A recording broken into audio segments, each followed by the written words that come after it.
Part 1. Opportunity. Chapter 1. The Matthew Effect. For unto everyone that hath shall be given, and he shall have abundance. But from him that hath not shall be taken away, even that which he hath.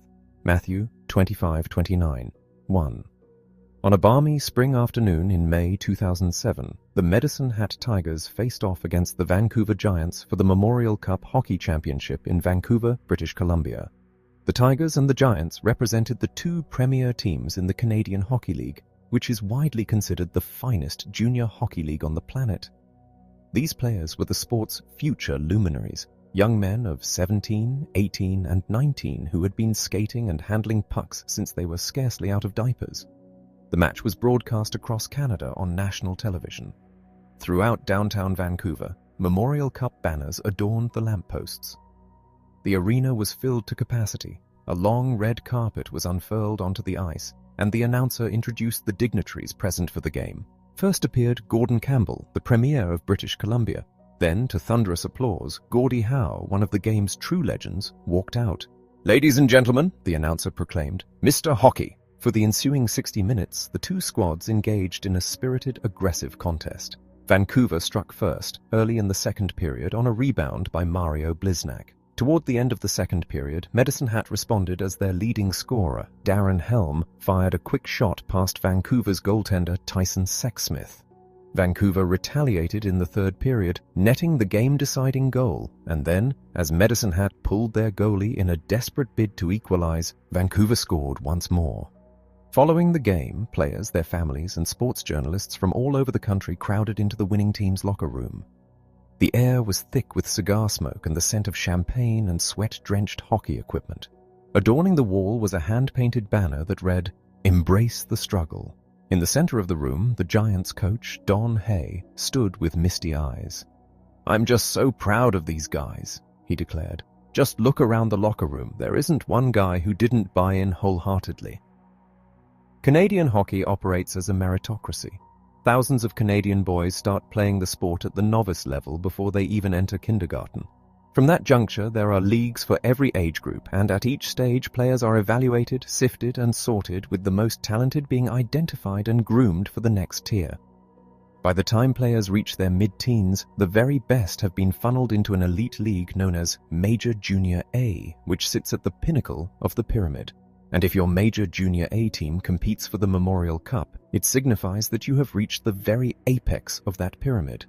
This is the method by which most sports select their future stars. It is how soccer is organized in Europe and South America, and it is how Olympic athletes are chosen. For that matter, it is not substantially different from how the world of classical music identifies its future virtuosos, or how the world of ballet selects its future ballerinas, or how our elite educational system identifies its future scientists and intellectuals. One cannot purchase entry into Major Junior A hockey. It is irrelevant who your parents are, who your grandfather was, or what business your family is engaged in. Nor does it matter if you reside in the most remote corner of Canada's most northerly province. If you possess ability, the extensive network of hockey scouts and talent evaluators will discover you, and if you are willing to work to cultivate that ability, the system will reward you. Success in hockey is predicated on individual merit, and both of those words are significant. Players are judged on their own performance, not on anyone else's, and on the basis of their ability, not on some arbitrary factor. Or are they? 2. This book is about outliers. About men and women who achieve things that fall outside the ordinary experience. In the chapters that follow, I will introduce you to one type of outlier after another. To geniuses, business tycoons, rock stars, and software programmers. We will uncover the secrets of a remarkable lawyer, examine what distinguishes the very best pilots from those who have crashed planes, and attempt to understand why Asians are so proficient at math. And in scrutinizing the lives of the remarkable among us, the skilled, the talented, and the driven, I will argue that there is something fundamentally flawed with the way we conceptualize success. What is the question we invariably ask about the successful? We want to know what they are like, what kind of personalities they possess, how intelligent they are, what kind of lifestyles they lead, or what special talents they might have been born with. And we assume that it is these personal qualities that explain how that individual reached the pinnacle. In the autobiographies published every year by the billionaire, entrepreneur, rock star, or celebrity, the narrative arc is always identical. Our hero is born in modest circumstances and, by virtue of his own grit and talent, fights his way to greatness. In the Bible, Joseph is cast out by his brothers and sold into slavery. Yet he rises to become the Pharaoh's right-hand man on the strength of his own brilliance and insight. In the celebrated 19th century novels of Horatio Alger, young boys born into poverty ascend to riches through a combination of pluck and initiative. "I think overall it's a disadvantage," Jeb Bush once remarked, regarding what it meant for his business career that he was the son of an American president, the brother of an American president, and the grandson of a wealthy Wall Street banker and U.S. senator. When he ran for governor of Florida, he repeatedly referred to himself as a self-made man, and it is a testament to how deeply we associate success with individual effort that few questioned that description.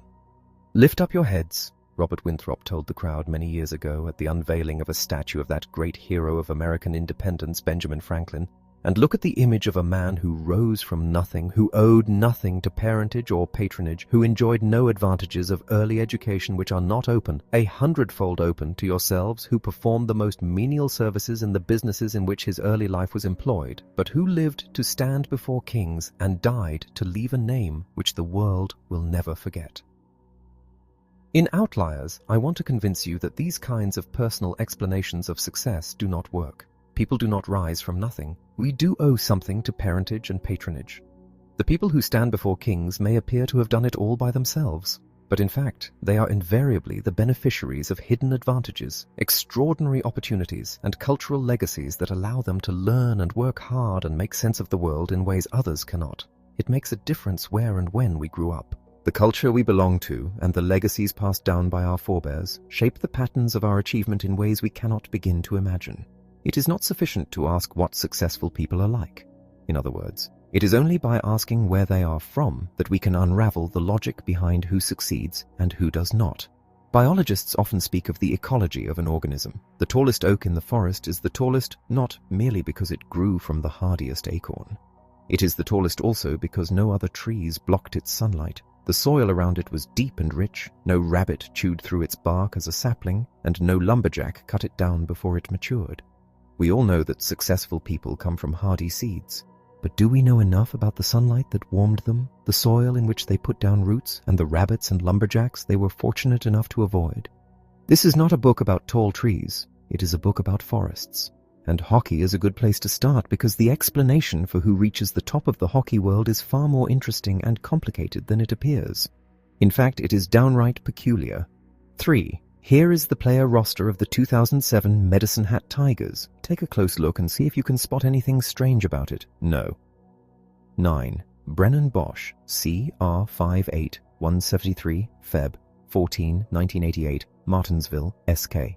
Number 11. Scott Wasden, CR61 188 Jan 4 1988, West Bank, BC.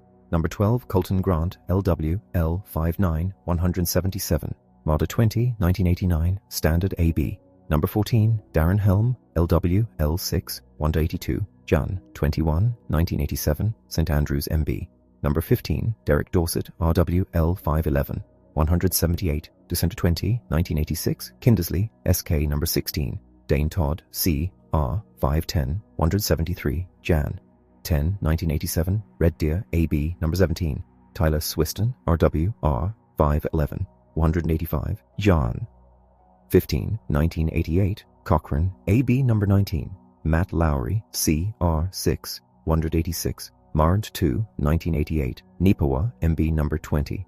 Kevin Undershoot, LW, L6, 178, April 12, 1987, Medicine Hat, AB number 21. Jared Sauer, RW, R510, 196, Sapper 12, 1987, Medicine Hat, AB number 22. Tyler Ennis, CL59 160, October 6, 1989, Edmonton, AB number 23, Jordan Hickmott, CR6 183, April 11, 1990, Mission, BC number 25, Jakob Rumpel, RW, R58 166, Joanna 27, 1987, Höncherovce, SLO number 28, Breton Cameron, CR511, 168, Jan.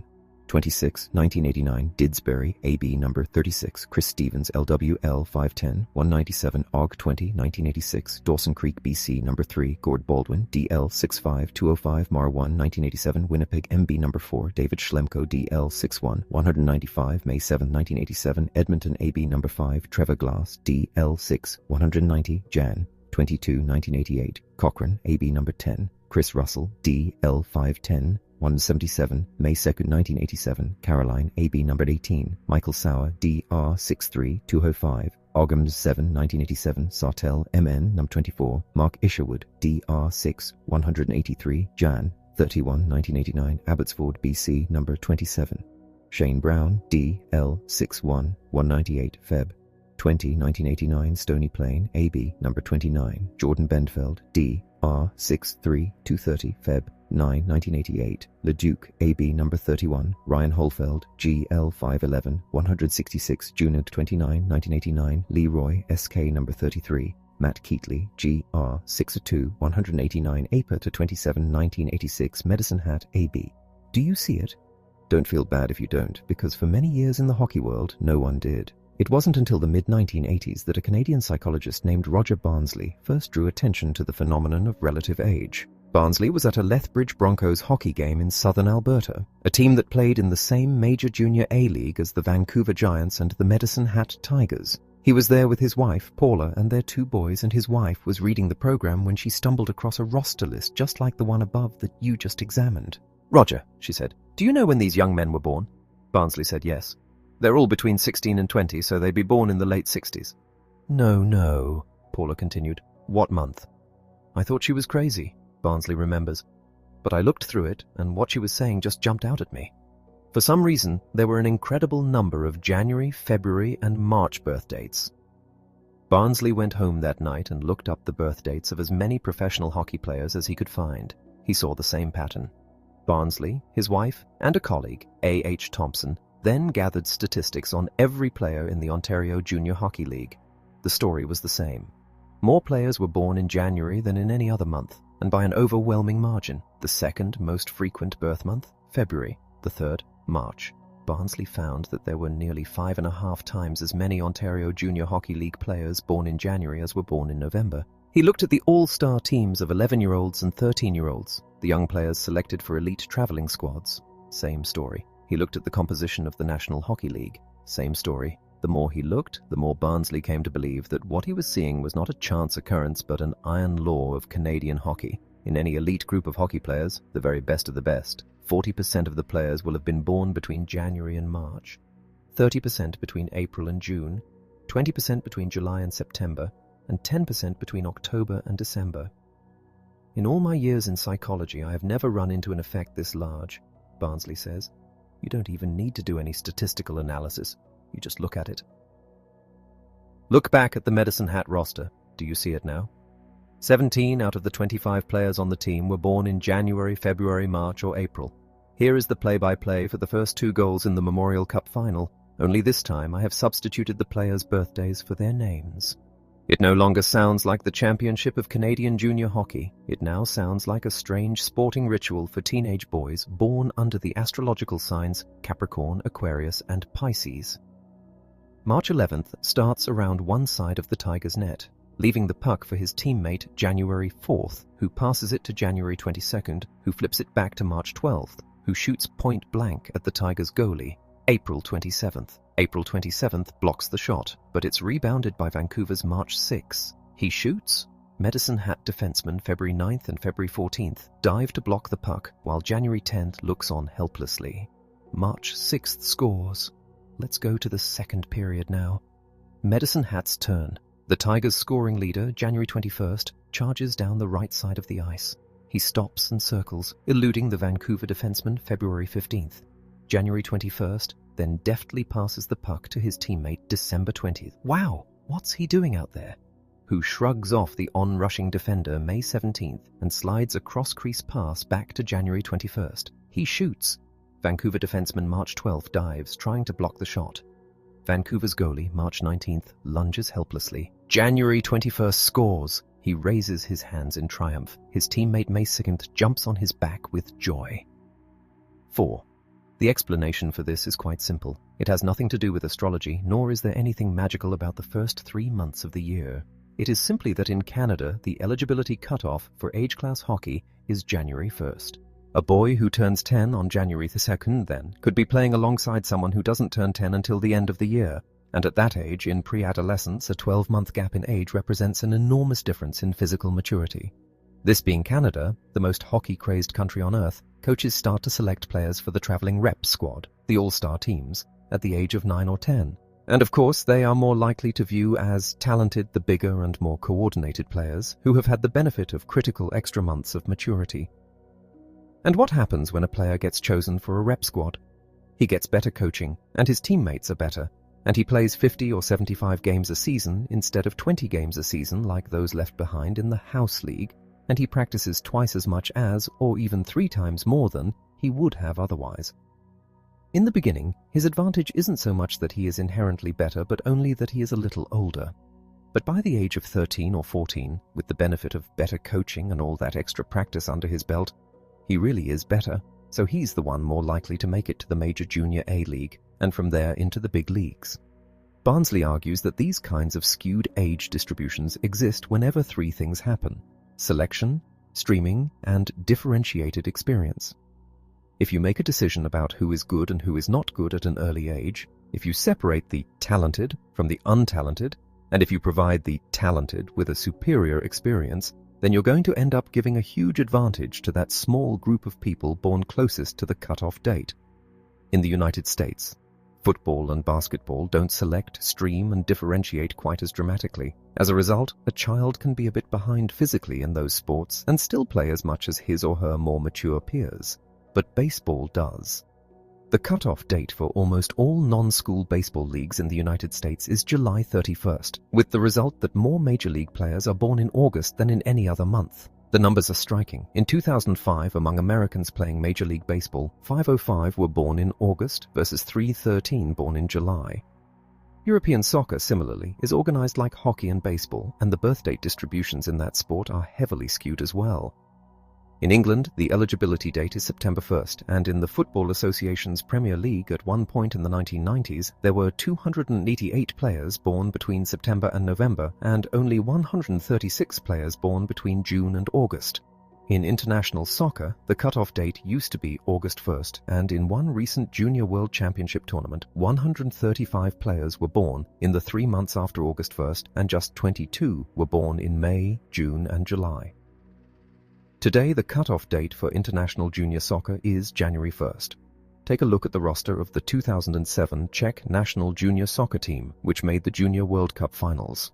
Here we go again. Number 1, Marcel Gekhoff, MF, Jan, 1, 1988. Number 2, Ludek Friedrich, GK, Jan, 3, 1987. Number 3, Petr Janda, MF, Jan, 5, 1987. Number 4, Jakub Donalek, DF, Jan, 1988. Nummer 5, Jakub Mares, MF, Jan, 26, 1987. Nummer 6, Michael Held, DF, Jan, 2007, 1987. Nummer 7, Marek Strestik, FW, Februar 1987. Nummer 8, Jiří Valenta, MF, Februar 14, 1988. Nummer 9, Jan Simonek, DF, Februar 20, 1987. Nummer 10, Tomasz Oklestek, MF, Februar 21, 1987. Numer 11, Lubos Kalouda, MF, Feb, 21, 1987.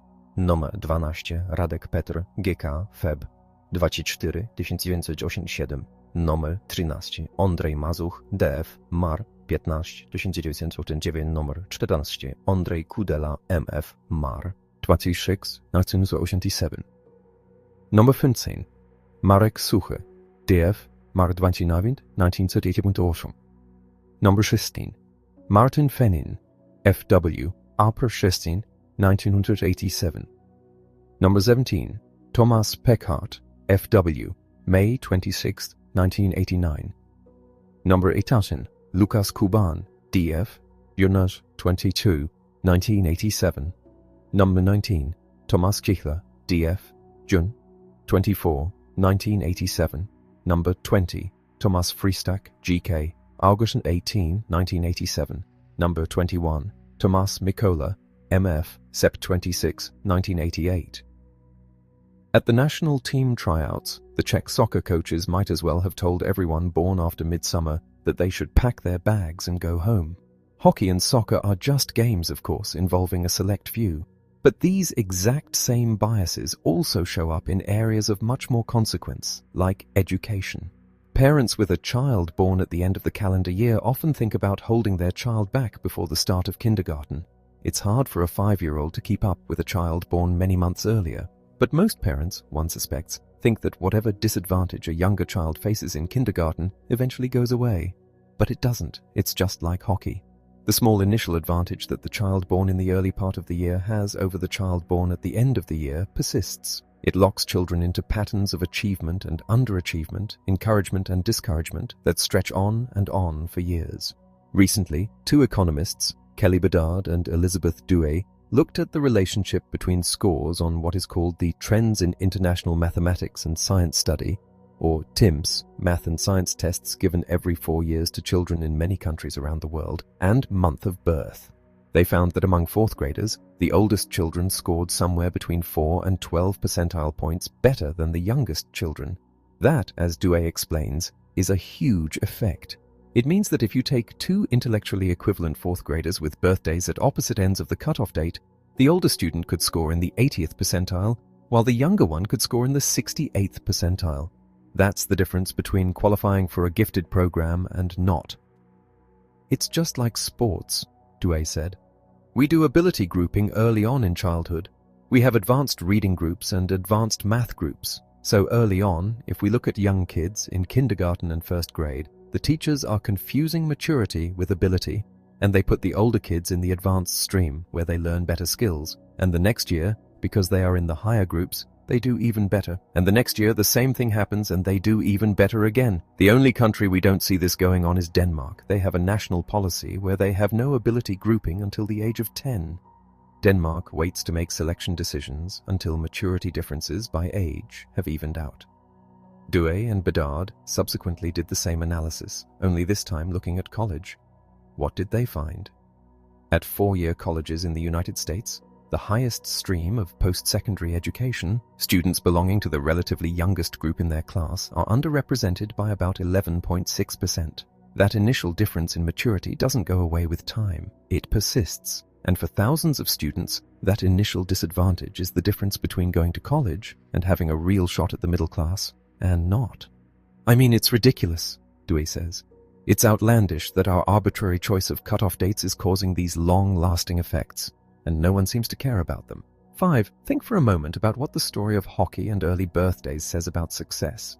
It tells us that our notion that it is the best and the brightest who effortlessly rise to the top is much too simplistic.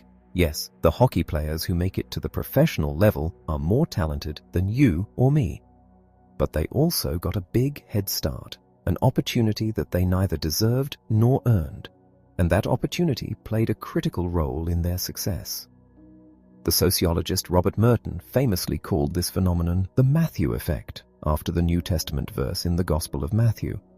For unto everyone that hath shall be given, and he shall have abundance, but from him that hath not shall be taken away even that which he hath. It is those who are successful, in other words, who are most likely to be given the kinds of special opportunities that lead to further success. It's the rich who get the biggest tax breaks. It's the best students who get the best teaching and most attention. And it's the biggest 9 and 10-year-olds who get the most coaching and practice. Success is the result of what sociologists like to call a cumulative advantage. The professional hockey player starts out a little bit better than his peers, and that little difference leads to an opportunity that makes that difference a bit bigger. And that edge in turn leads to another opportunity, which makes the initially small difference bigger still, and on until the hockey player is a genuine outlier. But he didn't start out an outlier. He started out just a little bit better. The second implication of the hockey example is that the systems we set up to determine who gets ahead aren't particularly efficient. We think that starting all-star leagues and gifted programs as early as possible is the best way of ensuring that no talent slips through the cracks. But take a look again at that roster for the Czech Republic soccer team. There are no players born in July, October, November or December, and only one each in August and September. Those born in the last half of the year have all been discouraged or overlooked or pushed out of the sport. The talent of essentially half of the Czech athletic population has been squandered. So what do you do if you're an athletic young Czech with the misfortune to have been born in the last part of the year? You can't play soccer. The deck is stacked against you. So maybe you could play the other sport that Czechs are obsessed with. Hockey. But wait, I think you know what's coming. Here's the roster of the 2007 Czech junior hockey team that finished 5th at the World Championships. No. 1. David Kveton, forward, Jan. 3. 1988. Number 2. Jiri Suchi, defense, Jan. 3. 1988. Number 3. Michael Kolars, defense, Jan. 12. 1987. Number 4. Jakub Wojta, defense, Feb. 8. 1987. Number 5. Jakub Kindl, defense, Feb. 10. 1987. Number 6. Michael Frolik, forward, Feb. 17. 1989. Number 7. Martin Hansal, forward, Feb. 20. 1987. Number 8. Tomas Svoboda, forward, Feb. 24. 1987. Number 9. Jakub Czerny, forward, Mart 5. 1987. Number 10. Tomas Kudelka, defense, Mar 10. 1987. Number 11. Jaroslav Barton, defense, Mar 26. 1987. Number 12. H.O. Pozivil, defense, upper 22. 1987. Number 13. Daniel Rakos, forward, May 25th, 1987. Number 14. David Kucheda, forward, Unit 12, 1987. Number 15. Vladimir Sobotka, forward, Jul 2, 1987. Nummer 16. Jakub Kovar, goalie, Jul 19, 1988. Nummer 17. Lukas Vantuch, forward, Jul 20, 1987. Nummer 18. Jakub Voracek, forward, August 15, 1989. Nummer 19. Thomas Pospisil, forward, August 25, 1987. Number 20. Andrei Pavelec, goalie, August 31, 1987. Number 21. Thomas Kanner, forward, November 29, 1987. Number 22. Mikhail Repik, forward, December 31, 1988. Those born in the last quarter of the year might as well give up on hockey too. Do you see the consequences of the way we have chosen to think about success? Because we so profoundly personalize success, we miss opportunities to lift others onto the top rung. We make rules that frustrate achievement. We prematurely write off people as failures. We are too much in awe of those who succeed and far too dismissive of those who fail. And most of all, we become much too passive. We overlook just how large a role we all play, and by we, I mean society, in determining who makes it and who doesn't. If we chose to, we could acknowledge that cutoff dates matter. We could set up 2 or even 3 hockey leagues, divided up by month of birth. Let the players develop on separate tracks and then pick all-star teams. If all the Czech and Canadian athletes born at the end of the year had a fair chance, then the Czech and the Canadian national teams suddenly would have twice as many athletes to choose from. Schools could do the same thing. Elementary and middle schools could put the January through April-born students in one class, the May through August in another class, and those born in September through December in the third class. They could let students learn with and compete against other students of the same maturity level. It would be a little bit more complicated administratively, but it wouldn't necessarily cost that much more money, and it would level the playing field for those who, through no fault of their own, have been dealt a big disadvantage by the educational system. We could easily take control of the machinery of achievement, in other words, not just in sports, but, as we will see, in other more consequential areas as well. But we don't. And why? Because we cling to the idea that success is a simple function of individual merit, and that the world in which we all grow up and the rules we choose to write as a society don't matter at all. 6. Before the Memorial Cup final, Gord Wasden, the father of one of the Medicine Hat Tigers, stood by the side of the ice, talking about his son, Scott. He was wearing a Medicine Hat baseball cap and a black Medicine Hat t-shirt. When he was 4 and 5 years old, Wasden remembered, his little brother was in a walker and he would shove a hockey stick in his hand and they would play hockey on the floor in the kitchen, morning till night. Scott always had a passion for it. He played rep hockey throughout his minor league hockey career. He always made the AAA teams. As a first-year peewee or a first-year bantam, he always played on the top rep team. Wasden was clearly nervous. His son was about to play in the biggest game of his life. He's had to work very hard for whatever he's got. I'm very proud of him. Those were the ingredients of success at the highest level: passion, talent, and hard work. But there was another element. When did Wasden first get the sense that his son was something special? You know, he was always a bigger kid for his age. He was strong, and he had a knack for scoring goals at an early age. And he was always kind of a standout for his age, a captain of his team. Bigger kid for his age? Of course he was. Scott Wasden was born on January 4th, within 3 days of the absolute perfect birthday for an elite hockey player. He was one of the lucky ones. If the eligibility date for Canadian hockey were later in the year, he might have been watching the Memorial Cup Championship from the stands instead of playing on the ice. 1. In 1971, a new building opened on Beale Avenue in Ann Arbor, Michigan. It was built of beige brick with a dark glass front, and inside, in a vast white room, stood the University of Michigan's mainframe computers. To the eyes of a visitor, the scene might have looked like a set from 2001, a space odyssey, with the massive machines humming in the center and dozens of key punch machines off to the side. At the time, this facility represented the absolute cutting edge of technology. The university possessed one of the world's most advanced computer science programs, and thousands of students passed through that white room. Among them was a tall, gawky 16-year-old freshman named Bill Joy. Joy was the kind of teenager who had been voted most studious student by his high school graduating class, a title he essentially translated to mean socially awkward. He had come to college intending to study biology or mathematics, but late in his freshman year, he wandered into the computer center and was immediately captivated. From that moment on, the center became his life. He programmed whenever he could, securing a job with a professor to ensure access over the summer and eventually enrolling in graduate school at the University of California at Berkeley. There, Joy buried himself even deeper in the code. He took on the task of rewriting Unix, a software system originally developed by AT&T for mainframes. The version Joy created was so robust that it became the operating system for millions of computers worldwide. If you have ever used a Mac and looked deep into its code, you have seen the ghostly remnants of the work Joy typed out more than 30 years ago. He went on to co-found Sun Microsystems, rewrote the language Java, and became a legend in Silicon Valley, spoken of with the same reverence as Bill Gates. He is often called the Edison of the Internet. The story of Bill Joy is usually told as a triumph of pure meritocracy. In the world of computing, it supposedly does not matter who your parents are or who you know. It only matters how smart you are. It is a world where the best win, and Joy was undeniably one of the best. But having seen how the meritocracy of hockey is skewed by the arbitrary accident of birth months, one must ask, is the story of Bill Joy really so simple? Is it possible that the same patterns of hidden advantages and extraordinary opportunities operate in the high-stakes world of technology as well? 2. For decades, psychologists have wrestled with the question of innate talent. The intuitive answer is that yes, talent exists.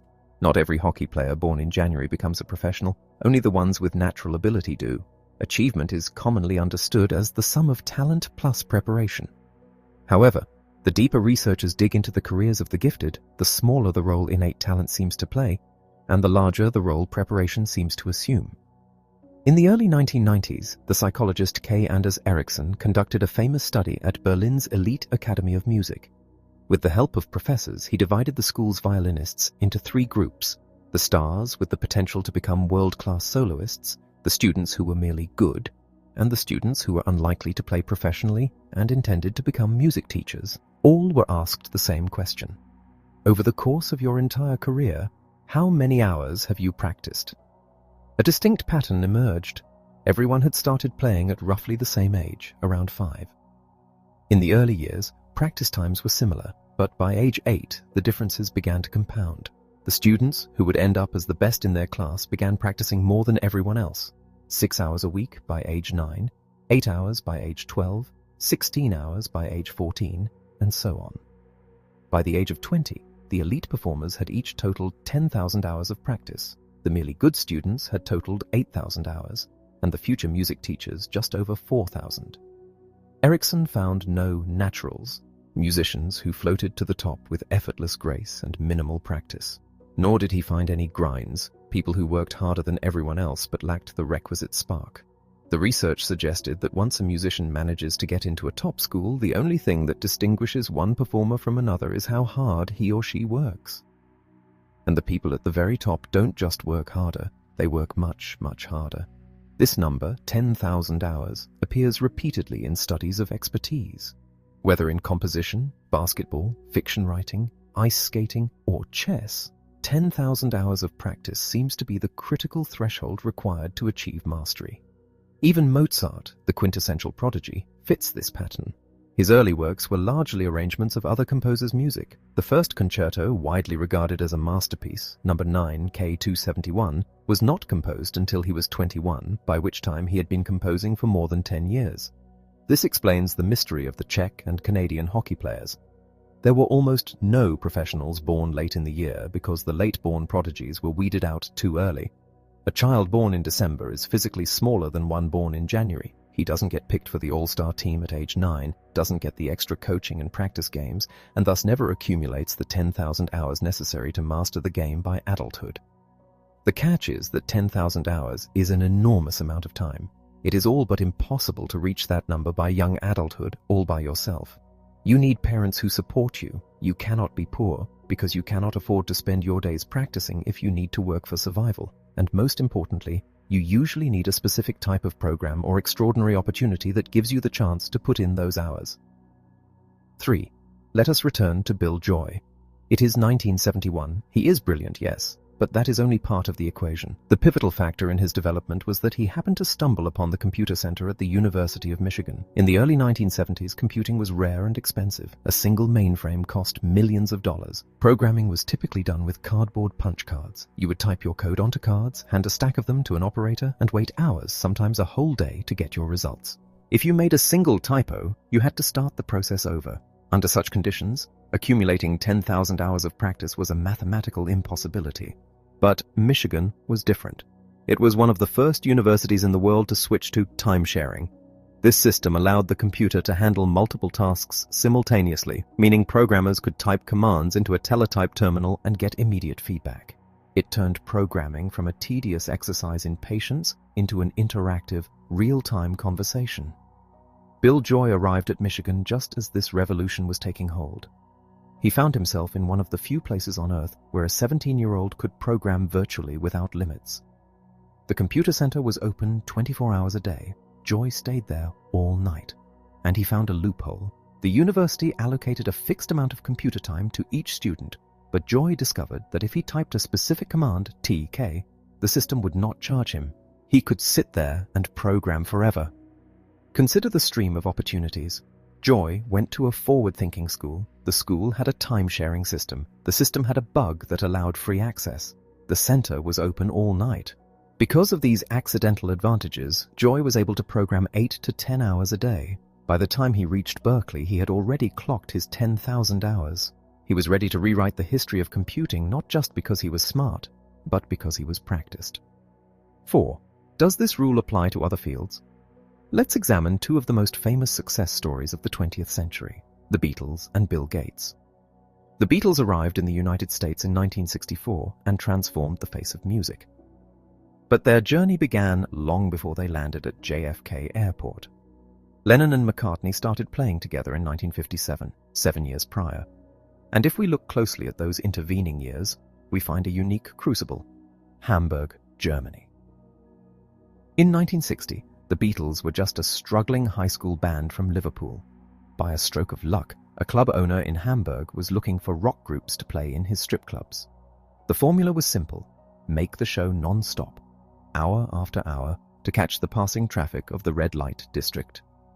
The Beatles ended up traveling to Hamburg 5 times between 1960 and 1962. The conditions were grueling. They played 8 hours a night, 7 days a week. They weren't paid well, and the acoustics were terrible. But the sheer volume of performance time was unprecedented. They were forced to learn hundreds of songs, cover versions, jazz standards, and rock and roll. They had to learn stamina and discipline. By the time they had their first burst of international success in 1964, they had performed live an estimated 1,200 times. Most bands today don't perform 1,200 times in their entire careers. Hamburg was their 10,000 hours. It was the fire that forged them. 5. The story of Bill Gates is equally revealing. The popular narrative is that he was a brilliant dropout who built Microsoft through sheer genius. The deeper truth is that Gates had a Hamburg of his own. Gates attended Lakeside, a private school in Seattle for elite families. In 1968, the school's Mothers Club used the proceeds from a rummage sale to buy a computer terminal for the students. This was an ASR-33 teletype connected to a mainframe in downtown Seattle. This was extraordinary. Most colleges did not have such technology in the 1960s, let alone a middle school. Gates had access to real-time programming as an 8th grader. From that moment, Gates lived in the computer room. When the Mothers Club money ran out, he and his friends managed to secure free computer time at a local company called C-Cubed in exchange for testing their software. When C-Cubed went bankrupt, they found opportunities at the University of Washington, sneaking into the medical center where machines were left idle between 3:00 a.m. and 6:00 a.m. Gates later struck a deal with a technology company called TRW, which needed programmers familiar with the specific software used by the Bonneville Power Station. In his senior year of high school, Gates convinced his teachers to let him leave campus to write code for TRW. By the time Gates dropped out of Harvard to start Microsoft, he had been programming practically non-stop for 7 consecutive years. He had far surpassed 10,000 hours. I had a better exposure to software development at a young age than I think anyone did in that period of time, Gates himself admits, and all because of an incredibly lucky series of events. 6. If we combine the stories of the hockey players, the Beatles, Bill Joy, and Bill Gates, a complete picture of success begins to form. These individuals were undeniably talented, but what truly distinguishes them is not their innate ability, but the extraordinary opportunities they were given. There is one final pattern to observe, a demographic one.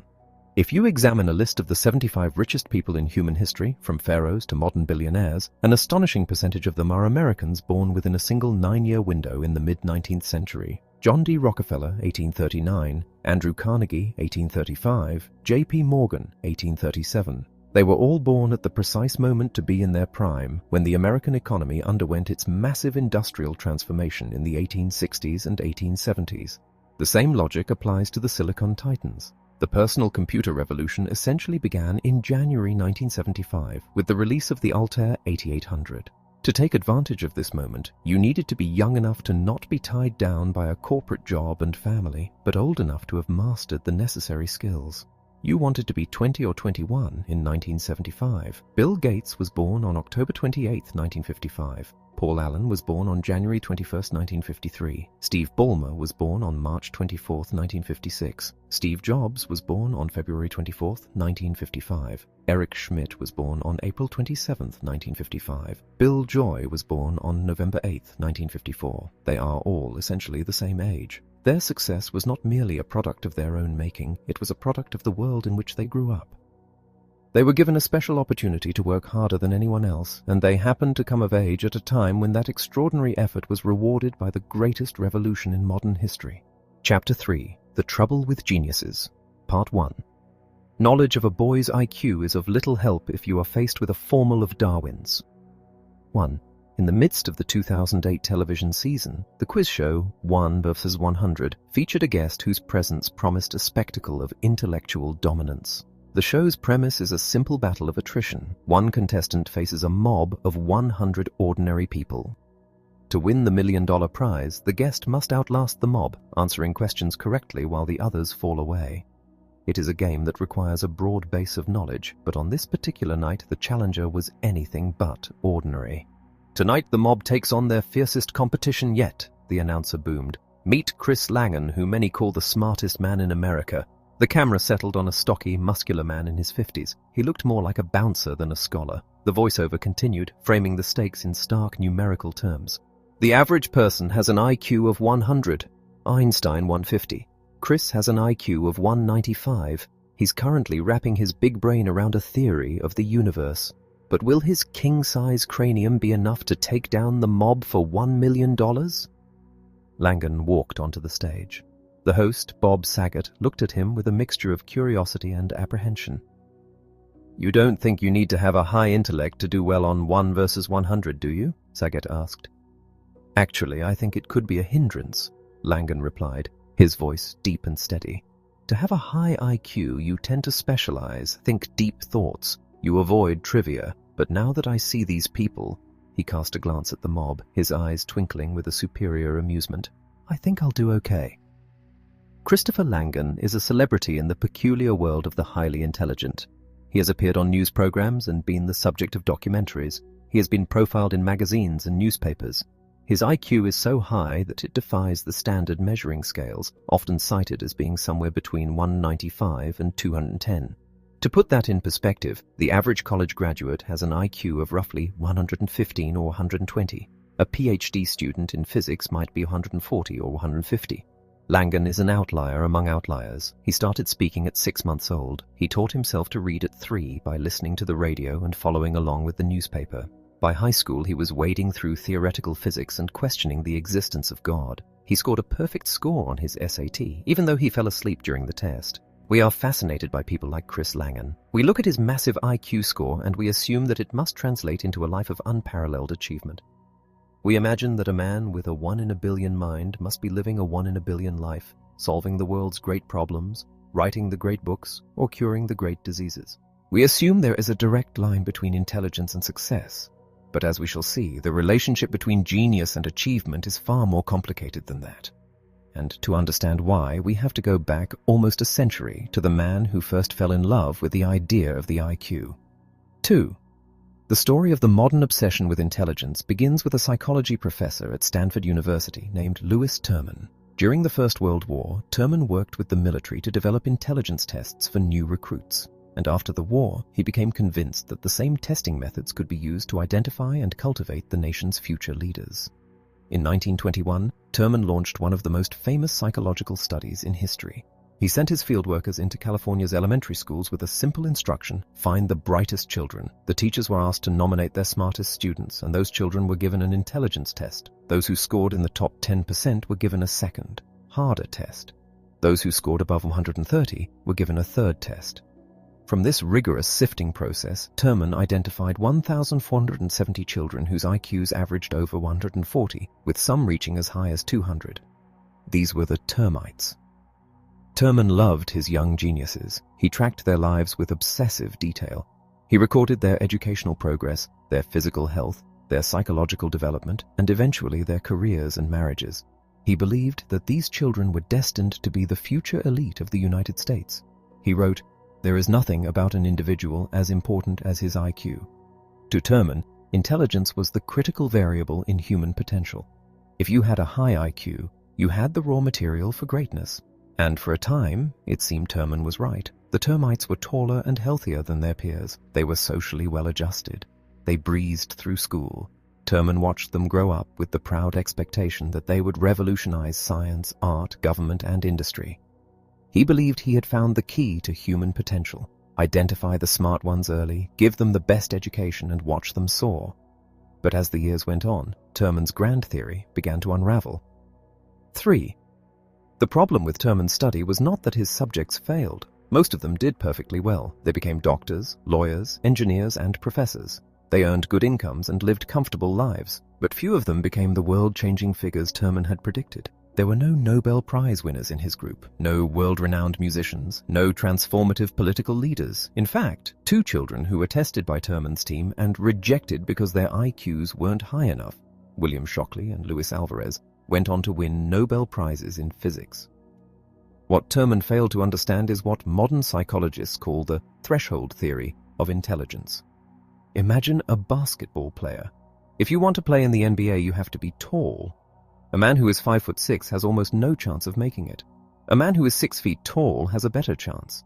A man who is 6'6" has a huge advantage. But past a certain point, height stops mattering as much. Is a player who is 7'2" significantly better than a player who is 7 feet tall? Not necessarily. Once you are tall enough to play the position, other things, speed, agility, ball handling, shooting touch, start to matter more. Intelligence works the same way. There is a threshold. If you have an IQ of 70, you will likely struggle to master the complex tasks of modern life. If you have an IQ of 100, you can handle high school and perhaps some college. If you have an IQ of 115 or 120, you can do well in college and handle most professional jobs. But once you get to an IQ of around 120, having extra IQ points doesn't seem to translate into any real-world advantage. A scientist with an IQ of 130 is just as likely to win a Nobel Prize as a scientist with an IQ of 180. The relationship between success and IQ breaks down. Once someone has reached the threshold of smart enough, other factors take over. This is a radical idea because it contradicts our deep-seated belief that smarter is better.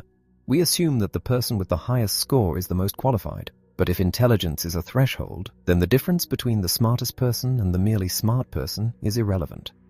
To prove this, take a look at the colleges attended by the most recent American Nobel Prize winners in medicine and chemistry. You will find, of course, the expected names: Harvard, Yale, MIT, Columbia, Princeton. But you will also find a long list of other schools: the University of Illinois, the University of Texas, the University of Kansas, Nebraska, Florida, DePaul, Holy Cross, Gettysburg College.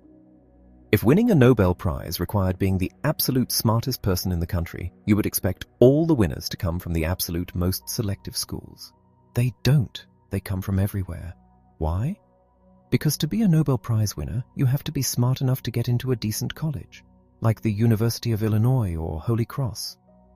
But once you are there, whether you have the IQ of a genius or just a very bright person doesn't determine your future success. Your passion, your creativity, your persistence, and your imagination do. 4. There is another reason why Terman's termites didn't live up to his lofty expectations. It turns out that IQ tests only measure one kind of intelligence. Consider the following test. Write down as many uses as you can think of for a brick. Go ahead, try it. Now, compare two students who were given this test by the British psychologist Liam Hudson. The first student is named Poole. He has a very high IQ. Here are his answers. To use in smashing shop windows, to break into a house, to knock people out, to use as a paperweight. The second student is named Florence. His IQ is lower than Poole's. Here are his answers. Building things, throwing, used as a paperweight, to smash windows, a doorstop, to make a path, to demonstrate Archimedes' principle, to weigh down the corners of a duvet, to use as a weapon, to carve into a statue, to grind up and use as red pigment for painting, to break open a coconut. Poole's mind is convergent. He is brilliant at finding the single correct answer to a clearly defined question. That is what IQ tests measure. But when asked to be imaginative, to find multiple possibilities in an open-ended situation, his mind shuts down. He sees a brick as a brick. Florence's mind is divergent. He sees the brick as a tool, a weapon, a weight, a medium for art, a source of raw material. He is creative. Terman's error was assuming that the convergent mind, the mind that excels at IQ tests, was the only mind that mattered. He didn't realize that in the real world, the ability to imagine new possibilities is often just as important as the ability to solve logical puzzles. And this brings us back to Christopher Langan. He has a mind that is off the charts in terms of convergence. He can solve logic problems that would baffle a supercomputer. But does he have the practical intelligence, the social savvy, and the creative flexibility to navigate the world? Terman's termites were brilliant on paper, but when they got out into the world, they faltered. A surprising number of them ended up in ordinary jobs. Some dropped out of college. Few became national leaders. Terman had to face the hard truth. Intellect and achievement are far from perfectly correlated. So if IQ isn't the magic bullet, what is? What was missing from the lives of the termites that prevented them from reaching the heights Terman predicted? And what, in turn, was missing from the life of Christopher Langan? To answer that, we have to look beyond the individual and examine the environment from which they came. 5. The University of Michigan has a computer center. The University of Washington has a computer center. In the 1960s and 1970s, universities all over the world started buying computers. But if you look at the biographies of the founders of the Silicon Valley Revolution, you will see a strange pattern. They didn't just go to colleges with computers, they went to colleges with specific kinds of computer access, or they lived in towns where they could get that access through some other means. In the case of Bill Joy and Bill Gates, the crucial factor was the ability to do real-time programming. In the case of the Beatles, it was the ability to play live for hours on end. In the case of hockey players, it was the ability to play on an all-star team at an early age. What all these examples have in common is a specific type of opportunity. It is not just about working hard, it is about being given a chance to work hard in a way that allows you to improve. And this brings us back to the termites. Terman's geniuses were selected based on their IQ scores. But IQ is a measure of innate ability. It doesn't tell you anything about a person's practical intelligence or their creativity. It doesn't tell you anything about their ability to navigate the social world. And most importantly, it doesn't tell you anything about the opportunities they will be given. When Terman looked back at his termites in adulthood, he found that they fell into 3 groups. The A group was the most successful. The doctors, lawyers, and engineers. The B group was doing okay. They had decent jobs and were living comfortable lives. The C group was the least successful. They were drifting through life, working in low-paying jobs or unemployed. What was the difference between the A group and the C group? Was it their IQ? No. The average IQ of the A group was 157. The average IQ of the C group was 150. That is a negligible difference. Both groups were brilliant. The difference was in their family backgrounds. The A group came from middle-class and upper-class families. Their parents were educated. Their homes were filled with books. They were encouraged to ask questions and challenge authority. The C group came from lower-class families. Their parents were uneducated. Their homes had few books. They were taught to be obedient and not to question authority. This difference in upbringing had a profound effect on the termites' lives. The A group had what the sociologist Annette Leroux calls concerted cultivation. Their parents actively fostered their talents, opinions, and skills.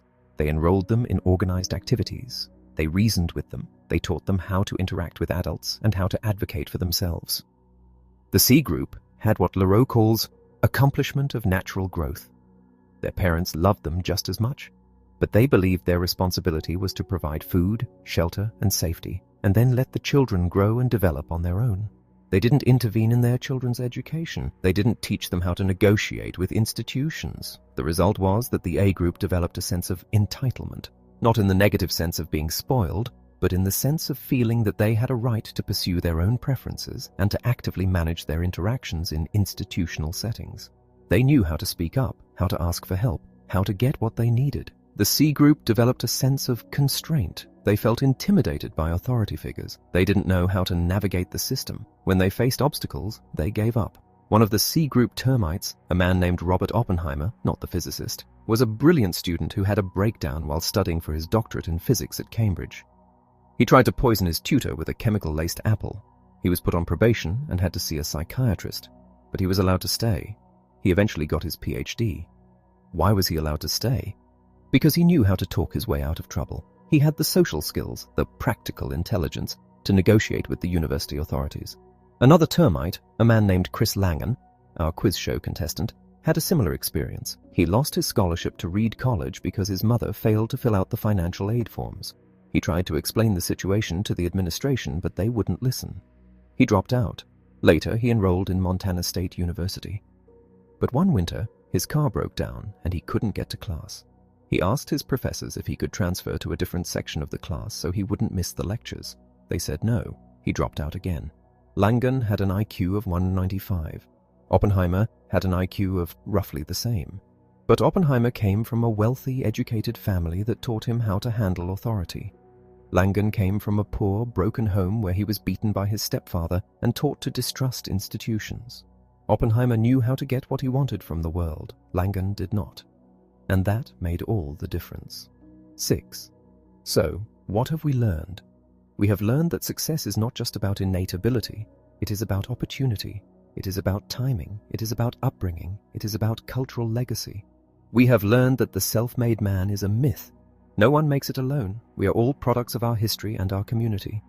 And we have learned that if we want to build a better world, we need to stop obsessing over identifying the best and the brightest and start thinking about how to create more opportunities for everyone. Because if we don't, we are squandering a vast amount of human potential. We are leaving the Chris Langans of the world to languish in obscurity, while the Robert Oppenheimers get all the breaks. And that is a tragedy, not just for them, but for all of us. 1. Chris Langan's story does not begin with the promise of a comfortable study and a library of leather-bound books. It begins in a world of instability and deprivation. His mother, estranged from her own family in San Francisco, bore 4 sons to 4 different fathers. Chris was the eldest. His biological father vanished before he was born. His mother's subsequent husbands met violent ends, one murdered, one a suicide.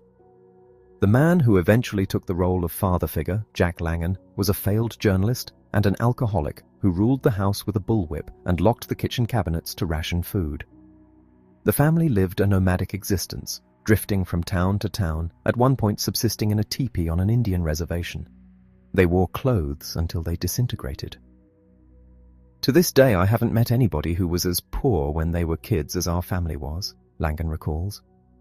It was a childhood defined by scarcity and the volatile tyranny of his stepfather. Yet amidst this chaos, Chris's mind burned with a fierce, innate brightness. He taught himself to read at 3. He began questioning the nature of God at 5. By high school, he was devouring theoretical physics while working as a farmhand. When he graduated, 2 institutions offered him full scholarships, Reed College in Oregon and the University of Chicago. He chose Reed. It was a decision that would expose the chasm between his raw intellect and his ability to navigate the world.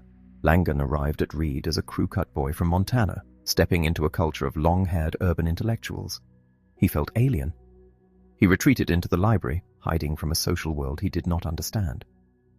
Then came the bureaucratic hurdles. His mother failed to complete the necessary financial aid paperwork.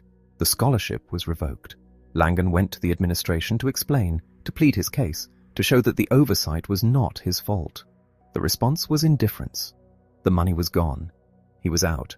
He left Reed with a transcript of F's, having stopped attending classes in his despair. He retreated to Montana, working manual labor jobs for a year and a half before enrolling at Montana State University. He was determined to try again. But one winter morning, the transmission fell out of his car. Living 13 miles from campus, he had no way to make his early morning classes. He went to his faculty advisor and then the dean, asking to transfer to afternoon sections where he could catch a ride with a neighbor. The request was simple, logistical, and reasonable. The answer was no. "Request denied," the dean told him. Langan was told he had to learn that education required sacrifice. To Langan, this was the final door slamming shut.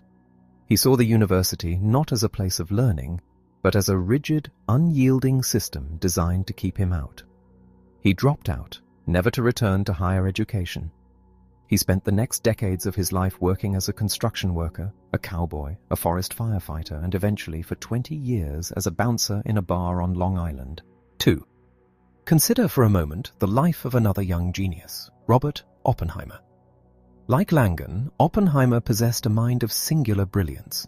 By the age of 9, he was reading philosophy in Greek and Latin. He breezed through Harvard and went on to Cambridge University for his doctorate in physics.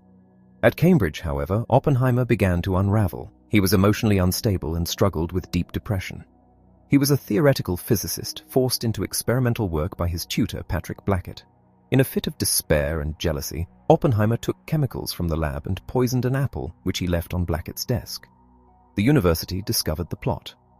Attempted murder is a grave crime, one that usually leads to prison, or at the very least expulsion and disgrace.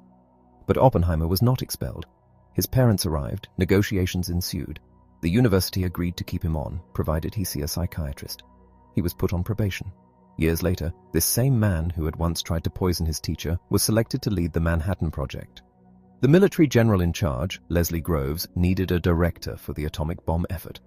Oppenheimer was a questionable choice. He was a theorist in a job requiring practical engineering management. He had dubious political associations.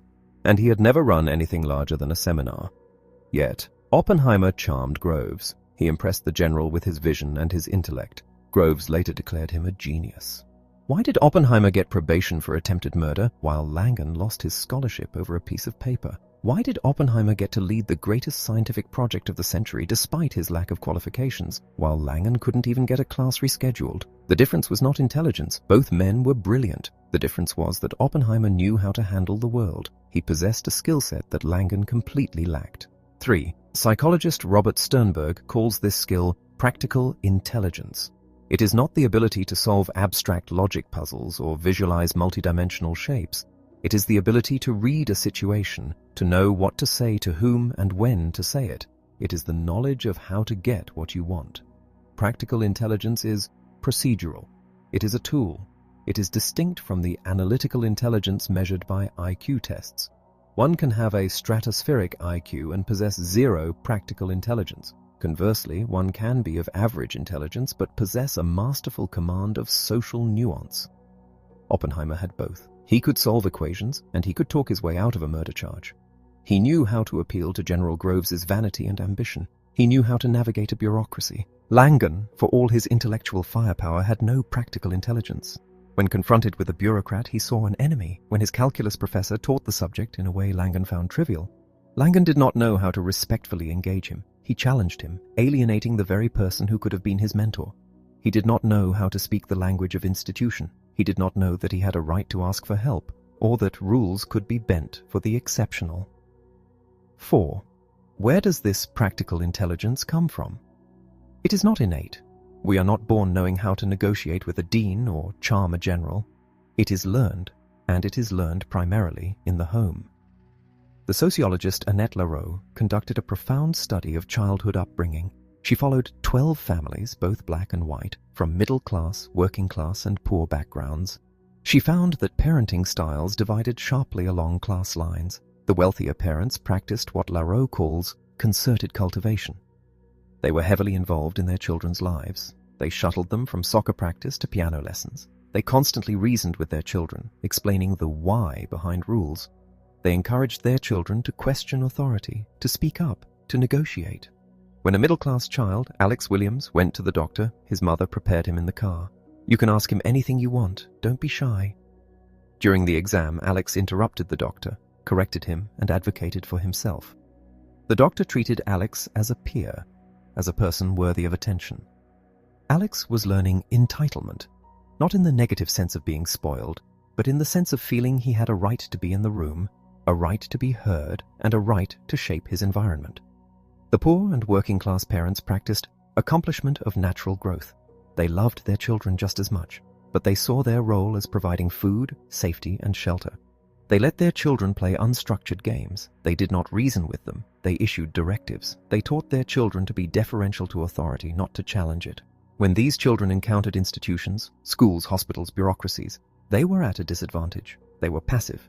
They did not know how to customize the situation to their needs. They felt constraint. They saw authority figures as distant and intimidating. Oppenheimer was a product of extreme concerted cultivation. His parents, wealthy and cultivated, drove him in a chauffeur-driven car. When he became interested in rock collecting at age 12, they encouraged him to give a lecture to the New York Mineralogical Club. He learned early that his voice mattered, that the world was open to him. Langan was raised in the natural growth model, compounded by abuse and poverty. He learned to distrust authority. He learned that the world was hostile and that he had to rely only on himself. When he reached the unfamiliar territory of a university, he had no map. He did not know the rules of the game. 5. This sociological distinction explains the tragic findings of Lewis Terman's study of geniuses. As the termites reached adulthood, Terman looked at their careers. He found that the group had split. The A group consisted of the stars, the lawyers, physicians, and engineers who had achieved national prominence. The C group consisted of those who had floundered, the postal workers, the dropouts, the men who couldn't hold down a job. Terman looked for the cause of this divergence. Was it IQ? No. The IQs of the A group and the C group were practically identical. Was it physical health? No. The only difference was family background. The A group came from the middle and upper classes. Their fathers were college graduates. Their homes were filled with books. They had been raised with concerted cultivation. They had been given the social capital to succeed. The C group came from the lower classes. Their parents had little education. They had brilliance, but they lacked the practical intelligence to market that brilliance to the world. They were like Langan, possessing the engine of a Ferrari, but without a steering wheel. 6. Today, Chris Langan lives on a horse farm in rural Missouri.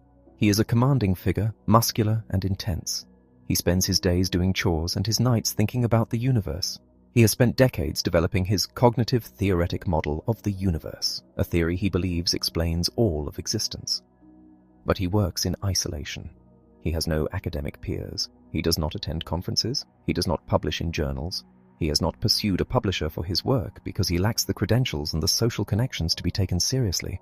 "I haven't done it, and I'm not interested in doing it," he says, a statement that sounds like pride but feels like resignation. He knows he is an outsider. He knows that he has been unable to bridge the gap between his mind and the world. He looks at institutions like Harvard with a mixture of longing and disdain, seeing them as corporations that crush independent thought rather than sanctuaries of knowledge. It is a waste. A mind that could have solved the world's great problems is harvesting corn in Missouri, and it is a waste that was not inevitable. If Chris Langan had been born into a family that knew how to navigate the world, if he had been taught entitlement instead of constraint, if he had found a mentor who looked past his poverty to see his gift, his story would be very different. He is a genius, yes, But as his life demonstrates, genius is not enough. Success is a social product. It requires a community, a family, and a culture to nurture it. Without that soil, even the most brilliant seed will fail to thrive. Chapter 4. The Trouble with Geniuses, Part 2. After protracted negotiations, it was agreed that Robert would be put on probation. 1. One of the most famous episodes in the history of American genius concerns a man named Robert Oppenheimer. He was a physicist, a man of immense intellect and charisma, who would go on to lead the Manhattan Project and become known as the father of the atomic bomb. But long before he was a national hero, he was a student at Cambridge University in England, and he was having a very difficult time. Oppenheimer was a fragile young man, prone to depression and overwhelmed by the demands of his laboratory work. He felt that his tutor, a physicist named Patrick Blackett, was forcing him to do experimental physics, which he hated and was not good at, rather than the theoretical physics he loved. His frustration grew so intense that, in a moment of bizarre desperation, he took a chemical from the laboratory and injected it into an apple, which he then left on Blackett's desk. It was an attempt to poison his tutor. Luckily, Blackett did not eat the apple. But the university authorities found out what Oppenheimer had done. This was, by any standard, a serious crime. Attempted murder is usually grounds for expulsion, if not imprisonment. But what happened to Robert Oppenheimer? His parents, who were wealthy and influential, rushed to Cambridge. They lobbied the university administration. They argued that Robert was under immense stress, that he was brilliant, that it would be a tragedy to ruin such a promising career. After protracted negotiations, as one biographer put it, the university agreed to let him stay. He was put on probation and required to see a psychiatrist. Compare this to the story of Chris Langan. Langan lost his scholarship at Reed College because his mother failed to fill out a financial aid form. He tried to explain the situation, but the administration was unmoved. He was out. Later, at Montana State, he asked to move a class from the morning to the afternoon because his car had broken down and he couldn't get to campus. The request was denied. He dropped out. Langan had an IQ of 195. Oppenheimer had an IQ that was also in the genius range. But Oppenheimer tried to kill his tutor and was allowed to stay in school. Langan forgot a form and had car trouble, and he was kicked out.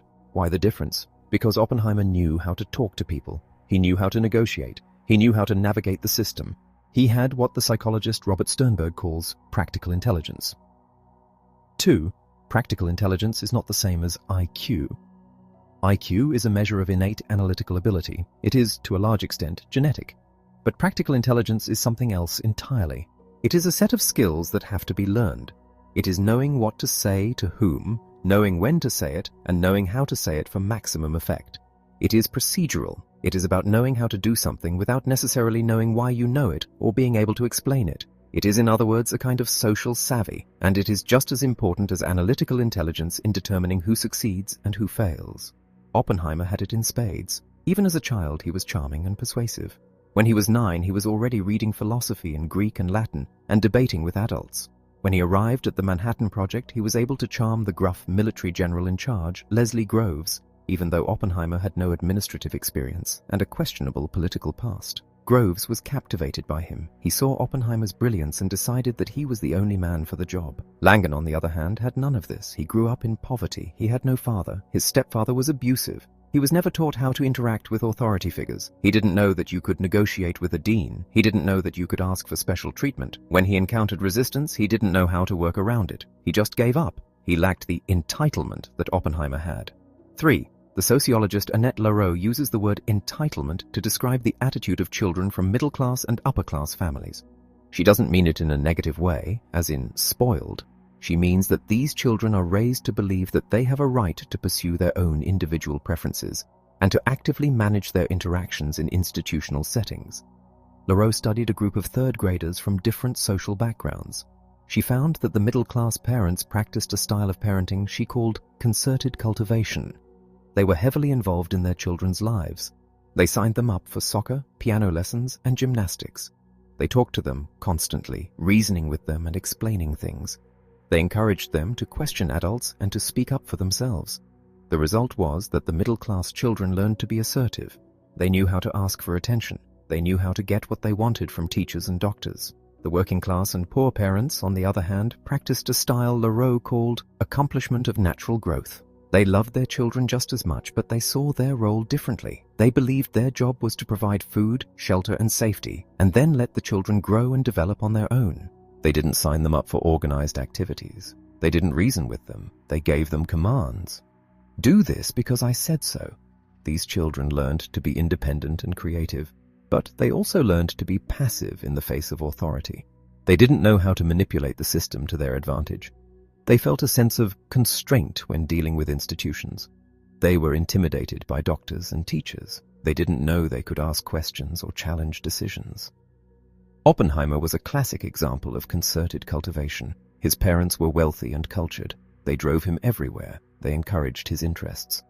When he was 12, he wrote a letter to the New York Mineralogical Club about his rock collection, and they were so impressed they invited him to give a lecture. He didn't tell them he was 12. When he showed up, the audience was stunned to see a little boy walk onto the stage, but he gave the lecture anyway, standing on a wooden crate so he could see over the podium.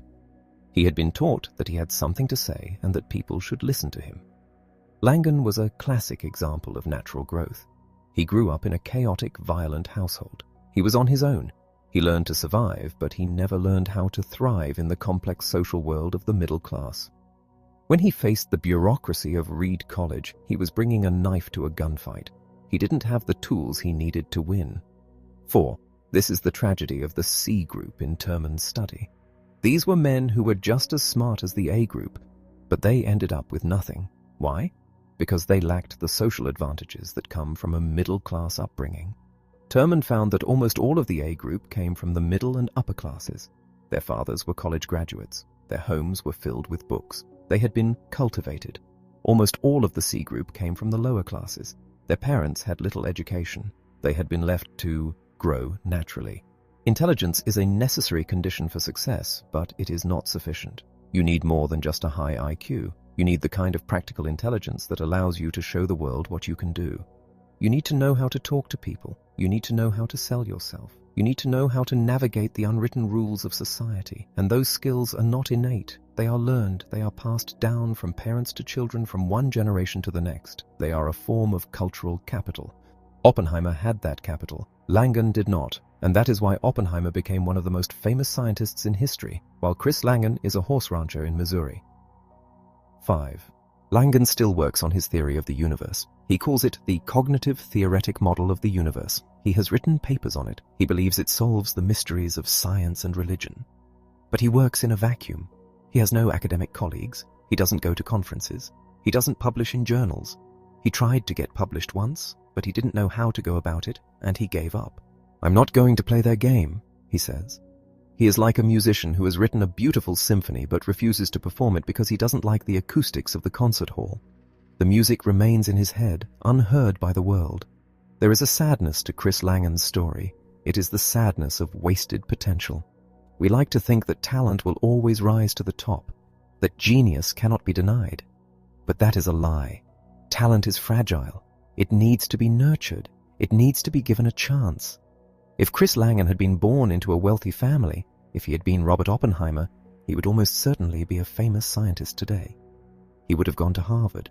He would have had mentors. He would have learned how to play the game. But he wasn't. He was born into poverty. And so his genius remains a curiosity, a parlor trick for a game show rather than a gift to the world. "It's a shame," Langan says, looking out over his farm. It really is. He is right. It is a shame. But it is not a mystery. It is the predictable result of a society that believes in the myth of the self-made man and ignores the powerful role that family, culture, and opportunity play in determining who succeeds and who fails. 6. One last thing about Chris Langan.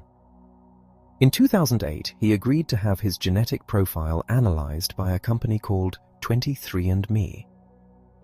The results were fascinating. They showed that his ancestry was almost entirely European. But there was one anomaly. He had a small amount of Native American DNA. This makes sense given his family history, but it also adds a layer of irony to his story. The Native Americans were the original inhabitants of this continent. They were here for thousands of years before the Europeans arrived. They had their own cultures, their own languages, their own ways of understanding the world. But they were conquered. They were pushed off their land. They were marginalized. and today they are among the poorest and most disadvantaged groups in America. Chris Langan is a genius, but he is also, in a sense, a victim of history. He is a man who was born with a great gift, but who was never given the opportunity to use it.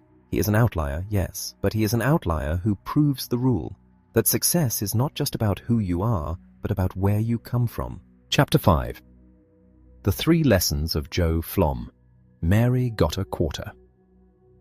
1. Joe Flom is the last living named partner of the law firm Skadden, Arps, Slate, Mako & Flom.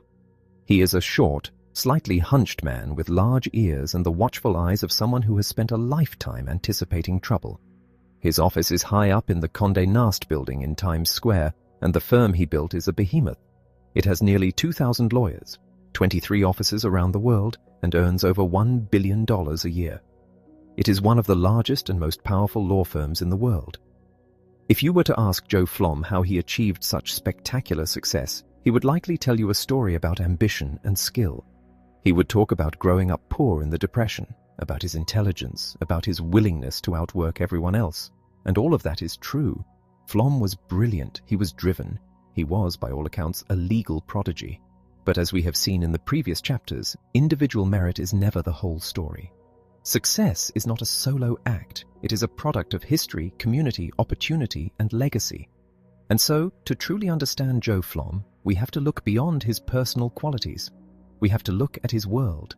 We have to examine the peculiar set of advantages and obstacles that shaped his life and the lives of other lawyers of his generation. We have to look at 3 things: the importance of being Jewish, the importance of demographic luck, and the importance of the garment industry. Lesson number 1. The importance of being Jewish. Joe Flom grew up in Brooklyn, the child of Jewish immigrants from Eastern Europe. His family was poor. His father was a union organizer in the garment district who sewed shoulder pads into ladies' dresses. They moved frequently, dodging landlords when the rent was due. Flom was a smart kid. He got into the specialized High School of Music and Art in Manhattan, then went to City College, and then, after serving in the Army, he applied to Harvard Law School. He got in. He was one of the few students in his class who didn't have a college degree. He hadn't finished City College before enlisting, but he excelled. He made law review. He graduated near the top of his class. In the late 1940s, the path for a top Harvard Law graduate was clear. You went to work for one of the big, prestigious Wall Street law firms. These were the white shoe firms, places like Sullivan and Cromwell or Davis Polk. They were dignified, conservative institutions that handled the legal affairs of America's largest corporations. They were clubby and exclusive, and they were almost entirely staffed by white, Anglo-Saxon Protestants. Flom interviewed with the big firms. He was awkward and unpolished. He was short, he had a Brooklyn accent, and he was Jewish. I went to an interview at one firm, Flom recalls, and the guy started the interview by saying, "You know, we don't have any, people of your faith here." And I said, "Well, maybe it's time you did." And he said, "No, I don't think so." This was the reality for Jewish lawyers in New York in the 1940s and 50s.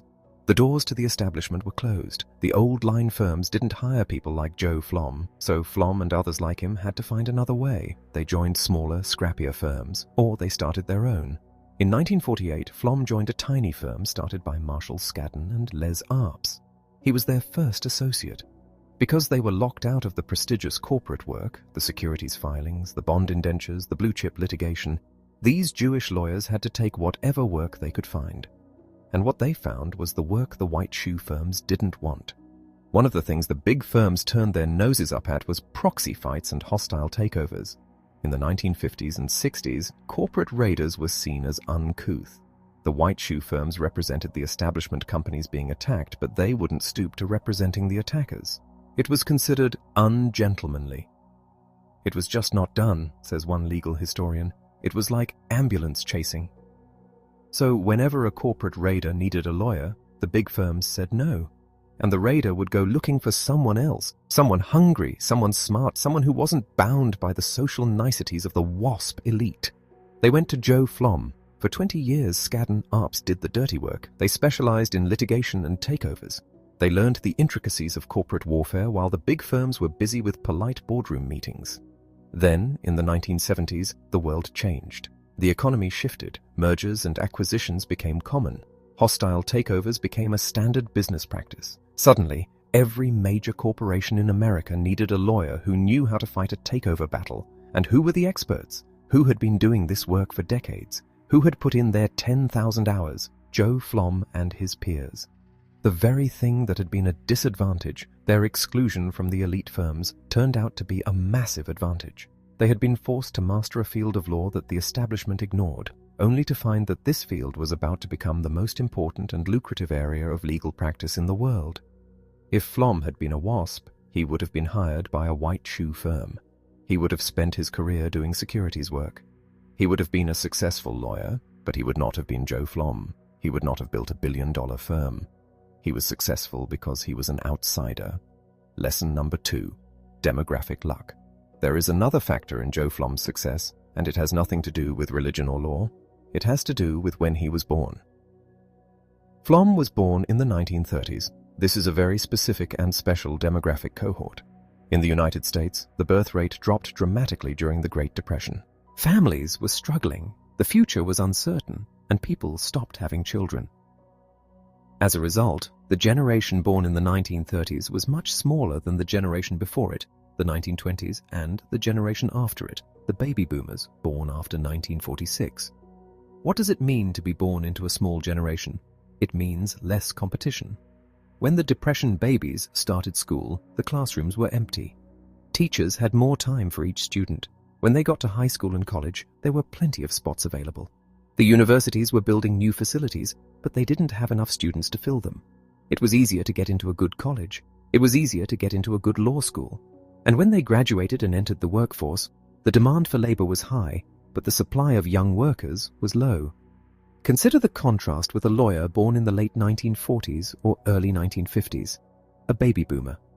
When the boomers hit school, the classrooms were overcrowded, colleges were jammed, law schools were incredibly competitive, and when they graduated, the market was flooded with young lawyers. A lawyer born in 1935, like Flom, had a smooth ride. A lawyer born in 1950 had to fight for every inch. Maurice Janclo, a successful New York lawyer and the father of the famous literary agent Mort Janclo, was born in 1902. He was brilliant, educated, and ambitious, but his career never really took off. Why? Because he graduated from law school just as the Great Depression hit. The economy collapsed. There was no work. He spent his prime years struggling just to survive. His son, Mort Janclo, was born in the 1930s. He went to better schools because they were less crowded. He graduated into a booming economy. He sold his cable TV business for millions and became a legendary agent. Was Mort smarter than Morris? No. Morris was considered the intellectual of the family, but Morris faced a demographic headwind. Mort had a demographic tailwind. Joe Flom had that same tailwind. He was born at the demographic trough. He was lucky to be born when he was. Lesson number 3, the garment industry and meaningful work. The final piece of the puzzle lies in the background of many of these Jewish lawyers. Like Flom, the vast majority of them were the children of immigrants who worked in the garment industry. We tend to think of the garment industry, the world of sweatshops and sewing machines, as a place of drudgery and exploitation. And it was. But it was also something else. It was an entrepreneurial boot camp. Unlike the Irish or Italian immigrants who came to New York and often worked as day laborers or civil servants, the Jewish immigrants arrived with a specific skill set. They were tailors, dressmakers, hatters. In Europe, they had been forbidden from owning land, so they had lived in cities and learned trades. When they came to New York, they didn't just look for jobs, they started businesses. The garment trade was decentralized. You didn't need a lot of capital to start a shop, you just needed a sewing machine and some fabric. This meant that the Jewish immigrants were autonomous. They were their own bosses. Their work was complex. It required knowledge of cloth, style, manufacturing, and sales. And there was a direct relationship between effort and reward. If you worked harder, if you made better clothes, you made more money. Psychologists tell us that work is meaningful if it has 3 qualities: autonomy, complexity, and a connection between effort and reward. The garment industry, for all its hardships, provided exactly that kind of meaningful work. Growing up in a home where the parents are entrepreneurs, even small-scale ones, teaches children a specific set of values. It teaches them that they can shape their own destiny. It teaches them the value of independence and initiative. It teaches them that success is possible if you use your mind. The children of the garment workers didn't want to be tailors. They wanted to be professionals. They wanted to be doctors and lawyers. But they took the lessons of the garment district with them. When Joe Flom and his peers were shut out of the white shoe firms, they didn't give up. They didn't become clerks or bureaucrats. They did what their parents had done. They set up their own shop. They hustled. They looked for new markets, like hostile takeovers. They treated the law not as a genteel profession but as a business. They applied the entrepreneurial spirit of the garment district to the practice of law. Conclusion. So here is the recipe for a legal titan like Joe Flom. Be Jewish.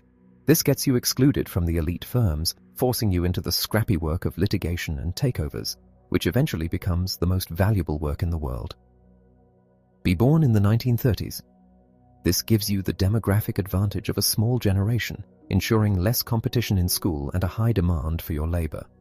Have parents in the garment industry. This instills in you the values of autonomy, hard work, and entrepreneurship, which are essential for building your own firm when the establishment rejects you. Joe Flom is a remarkable man, but he is not a self-made man. He is a man who was perfectly positioned by history, culture, and demographics to take advantage of a specific moment in time. He is an outlier, but his success is not a mystery. It is the predictable result of a specific set of conditions. If you change any one of those variables, if he was born in 1920, or if he was not Jewish, or if his parents had been peasants instead of tailors, he would not be the Joe Flom we know. Success is not just about what you do. It is about who you are, where you come from, and when you are there. Part 2. Legacy. Chapter 6. Harlan, Kentucky. Die like a man, like your brother did. 1.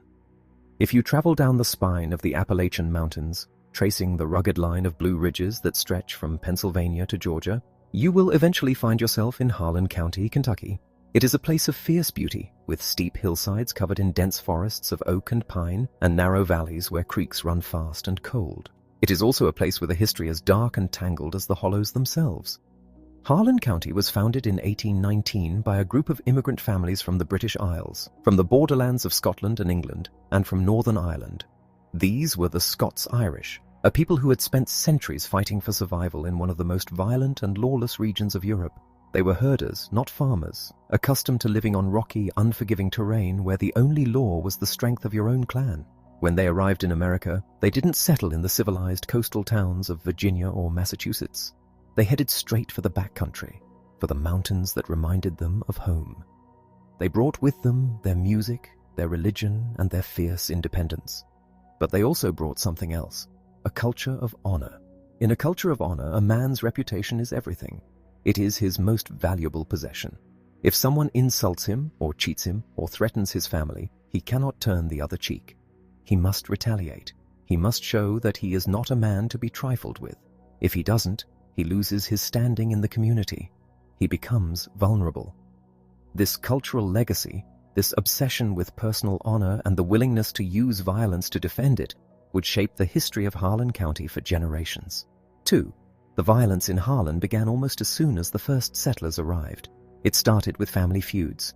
The most famous, of course, is the Hatfields and the McCoys, but there were dozens of others. The Frenches and the Eversoles, the Martins and the Tollivers, the Turners and the Howards. These weren't just petty squabbles, they were wars. They involved ambushes, gun battles, and cycles of revenge that could last for decades. A man might be shot for a perceived slight, a harsh word, a dispute over a property line, a stolen pig, and once the first shot was fired, the logic of the feud took over.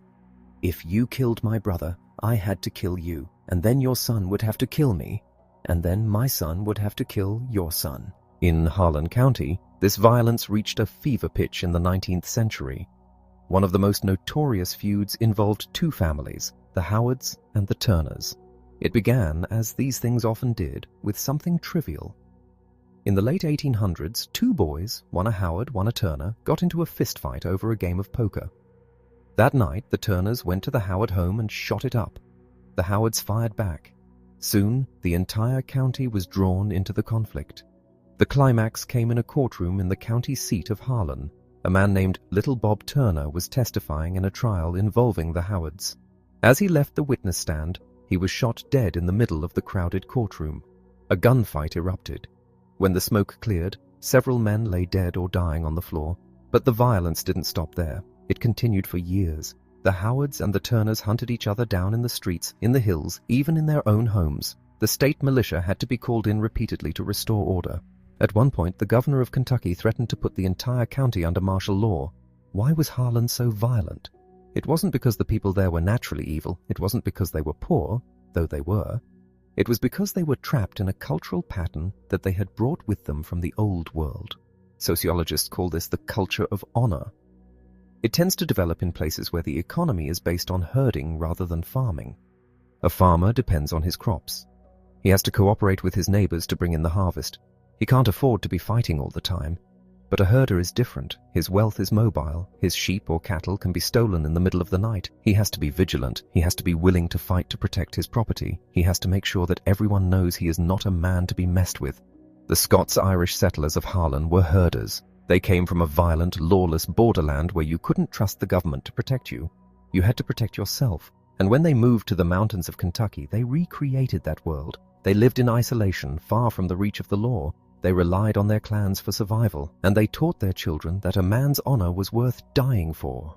3. This cultural legacy didn't just disappear when the 20th century arrived, it persisted. It went underground perhaps, but it remained a powerful force in the lives of the people of Harlan and the rest of the South. In the 1990s, 2 psychologists at the University of Michigan, Dov Cohen and Richard Nisbet, decided to test this theory. They wanted to see if the culture of honor still existed in the modern American South. They devised a brilliant experiment. They recruited a group of young men from the University of Michigan. Some were from the North, some were from the South. The students were told they were participating in a study about personality. Here's how it worked. Each student was asked to fill out a questionnaire and then walk down a long, narrow hallway to drop it off at a table. As the student walked down the hall, a confederate of the experimenters, a large, muscular guy, would walk toward him. The confederate would bump into the student hard and then call him a rude name. Asshole! The psychologists were watching. They wanted to see how the students would react. The results were striking. The students from the North were mostly amused. They laughed it off. They rolled their eyes. Their heart rates didn't go up. Their cortisol levels, a stress hormone, didn't rise. They didn't see the insult as a threat to their masculinity.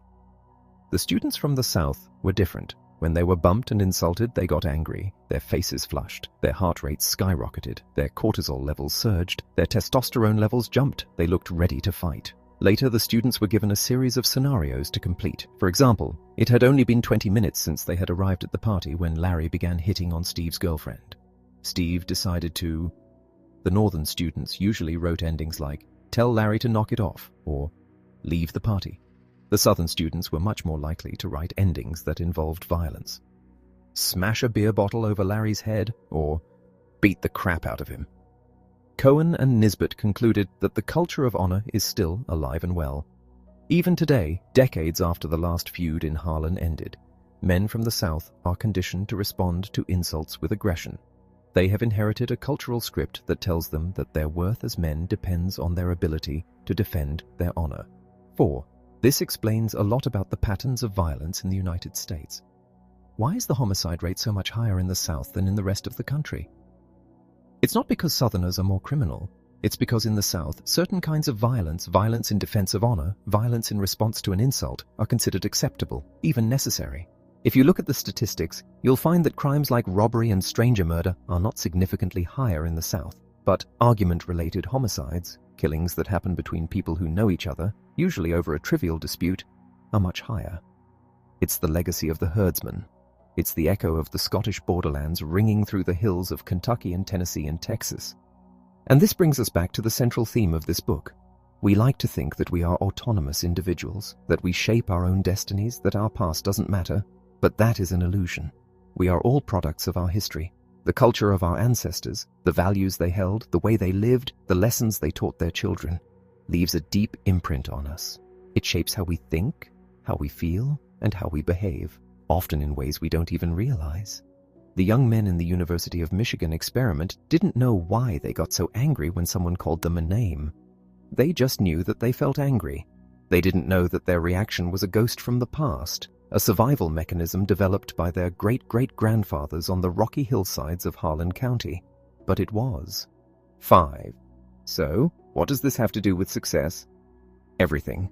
If cultural legacies can shape something as fundamental as our willingness to fight, then surely they can shape other things as well. Surely they can shape our attitudes toward education, toward authority, toward work, and toward success itself. If you want to understand why some people succeed and others fail, you can't just look at their IQ or their work ethic. You have to look at their cultural legacy. You have to look at where they come from. In the chapters that follow, we are going to look at two distinct cultural legacies that have a profound impact on success. We are going to look at the cultural legacy of the rice paddy and how it explains why Asian students are so good at math. And we are going to look at the cultural legacy of the plane crash and how it explains why some airlines are safer than others. We will see that our ancestors are always with us. They are in the way we think, the way we speak, and the way we approach the world. And until we understand the power of these legacies, we will never truly understand the secret of success. Chapter 7. The Ethnic Theory of Plane Crashes. Captain, the weather radar has helped us a lot. 1. On the morning of August 5, 1997, Korean Air Flight 801 took off from Seoul, bound for Guam. The pilot was a man named Young-soo Park. He was 42 years old and had nearly 9,000 hours of flight time. He was an experienced, well-respected Air Force veteran. The flight was uneventful until the final approach. Guam is a small island in the Pacific, and the airport is surrounded by hills. It was late at night and raining heavily. The visibility was poor. As the plane descended, the captain and his crew struggled to see the runway. They were tired. They were confused by the instrument readings. The captain believed he was closer to the airport than he actually was. He continued to descend, looking for the lights of the runway, but all he saw was darkness. At 1:42 a.m., the ground proximity warning system called out, 500 feet. Then, sink rate. The flight engineer shouted, go around, meaning abort the landing and climb back up. But the captain hesitated. He didn't pull up immediately. 2 seconds later, the plane slammed into the side of Nimitz Hill, 3 miles short of the runway. 228 people died. This crash was part of a terrifying pattern. In the late 1980s and 1990s, Korean Air had one of the worst safety records in the world. Their planes were crashing with alarming frequency. The situation got so bad that the US military forbade its personnel from flying on the airline. The Canadian government considered revoking Korean Air's landing rights. Experts were baffled. Korean Air had modern planes. Their pilots were well trained. So why did they keep crashing? The answer, it turned out, had nothing to do with the planes or the pilots' technical skills. It had to do with their culture. It had to do with the way they talked to each other in the cockpit. 2. Commercial aviation is an incredibly safe way to travel. But when crashes do happen, they are rarely caused by a single, catastrophic failure. It is almost never the case that an engine explodes or a wing falls off. Instead, crashes are usually the result of a series of small, seemingly insignificant errors that accumulate over time. A typical crash involves 7 consecutive human errors. One pilot makes a mistake, the other pilot doesn't catch it. The weather is bad. They are tired, they are behind schedule, and slowly, step by step, they drift toward disaster. But there is another factor that plays a huge role in crashes: communication. In a modern airliner, the 2 people in the cockpit, the captain and the first officer, are supposed to work as equals. They are supposed to check each other's work. If the captain makes a mistake, the first officer is supposed to speak up and correct him. But what happens if the first officer is too afraid to speak up? What happens if the culture they come from teaches them that you must never challenge a superior? This is what was happening at Korean Air. Korea is a country with a very strong hierarchy. Respect for elders and superiors is paramount. In the Korean language, there are at least 6 different levels of conversational address, depending on the status of the person you are talking to. You speak differently to your grandfather than you do to your friend, and differently to your boss than you do to your subordinate. In the cockpit of Flight 801, Captain Park was the superior. The first officer and the flight engineer were his subordinates. When the plane was in trouble, the subordinates knew something was wrong. They saw the danger, but they didn't feel they could speak plainly to the captain. They had to use mitigated speech. 3. Mitigated speech is what linguists call any attempt to downplay or sugarcoat the meaning of what is being said. We do it all the time when we want to be polite. Instead of saying, move your car, we say, would you mind moving your car? Or, it would be great if you could move your car. In an emergency, however, mitigated speech can be deadly. Imagine you are a first officer. You see that the captain is flying too low. You are terrified. You want to scream, "Pull up, you're going to kill us." But you are Korean, and he is your elder, and he is your commander. So instead of screaming, you say something like, "Captain, the weather radar has helped us a lot." What does that mean? It's a hint. You are trying to say, "Look at the radar. It shows rain and bad weather ahead. Be careful." But the captain is tired. He's stressed. He doesn't catch the hint. He thinks you're just making conversation. This is exactly what happened on Flight 801. The first officer said, "Don't you think it rains more? In this area here?" He was trying to say, "The weather is terrible. We can't see anything. We should abort the landing." But he couldn't bring himself to say it directly. He used a hint, and the captain ignored it. Minutes later, the flight engineer said, "Captain, the weather radar has helped us a lot." Again, a hint. "Please look at the radar. It shows we are in trouble." The captain said nothing. Finally, seconds before impact, the flight engineer shouted, "Go around!" But by then, it was too late. The crash of Flight 801 was not a failure of piloting skill. It was a failure of communication. The cultural legacy of hierarchy and respect for authority had made it impossible for the crew to save themselves. 4. In the 1960s and 70s, a Dutch psychologist named Geert Hofstede worked for IBM. His job was to travel around the world and interview employees in different countries. He began to notice huge differences in how people from different cultures thought and behaved. Hofstede developed a system for classifying cultures based on different dimensions. One of the most important dimensions he identified was power distance. Power Distance Index, PDI, measures how much a culture values and respects hierarchy. In a low PDI culture, like the United States, Australia, or Israel, power is shared. Subordinates are expected to speak their minds. Bosses are approachable. If you are a first officer in an American plane and the captain is doing something stupid, you are expected to say, "Captain, you're doing something stupid." In a high PDI culture, like Korea, Brazil, or Morocco, power is concentrated at the top. Subordinates are expected to be obedient. Bosses are distant and authoritative. You do not challenge your superior. Hofstede ranked countries by their PDI. The United States is low. Austria is very low. And Korea has one of the highest power distance scores in the world. This is why Korean Air had so many crashes. Their pilots were trapped in their cultural legacy. In the cockpit, where split-second decisions and open communication are life and death matters, the Korean cultural rules were a liability. The first officers were too respectful, the captains were too authoritarian, and the result was disaster. 5. But the story doesn't end there. Korean Air didn't just accept this. They realized that their culture was the problem, and they decided to fix it. They brought in outsiders, Americans, to retrain their pilots. But they didn't just teach them how to fly. They taught them how to communicate. They made English the official language of the cockpit. Why? Because English is a low PDI language. It doesn't have the complex levels of honorifics that Korean has. In English, you can just say captain and first officer. It strips away the hierarchy. It allows the pilots to speak to each other as professionals, not as superior and subordinate. They also drilled the pilots in assertiveness training. They taught the junior officers that it was their duty to speak up if they saw a mistake. They taught the captains that they had to listen. They forced them to break the cultural habits of a lifetime. It was hard work. It went against everything they had been raised to believe, but it worked. Since 1999, Korean Air has had a spotless safety record. They transformed themselves from one of the world's most dangerous airlines into one of the safest, and they did it by acknowledging their cultural legacy and then working to change it. 6. The lesson of the ethnic theory of plane crashes is not that some cultures are better than others. It is that every culture has its strengths and weaknesses. The Korean respect for authority is a beautiful thing in many contexts. It creates social harmony. It fosters deep family bonds. But in the cockpit of a modern airliner, it can be dangerous. The American lack of respect for authority can be annoying. It can lead to rudeness and disorder, but in a cockpit, it is a lifesaver. We are all prisoners of our cultural legacies to some extent. We all have power distance in our heads. We all have scripts that tell us how to behave, but we are not helpless. We can learn to recognize these scripts. We can see where they help us and where they hurt us. And if we are willing to do the hard work, like the pilots of Korean Air, we can change them. We can take the best of our heritage and leave the rest behind. We can learn to be different. Chapter 8.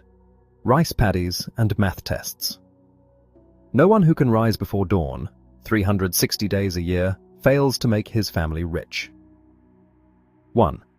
The Pearl River Delta in southern China is a place of startling contrasts. Today, it is an industrial heartland, a thick, smoggy sprawl of factories making everything from watches to computers, crisscrossed by power lines and highways jammed with tractor trailers.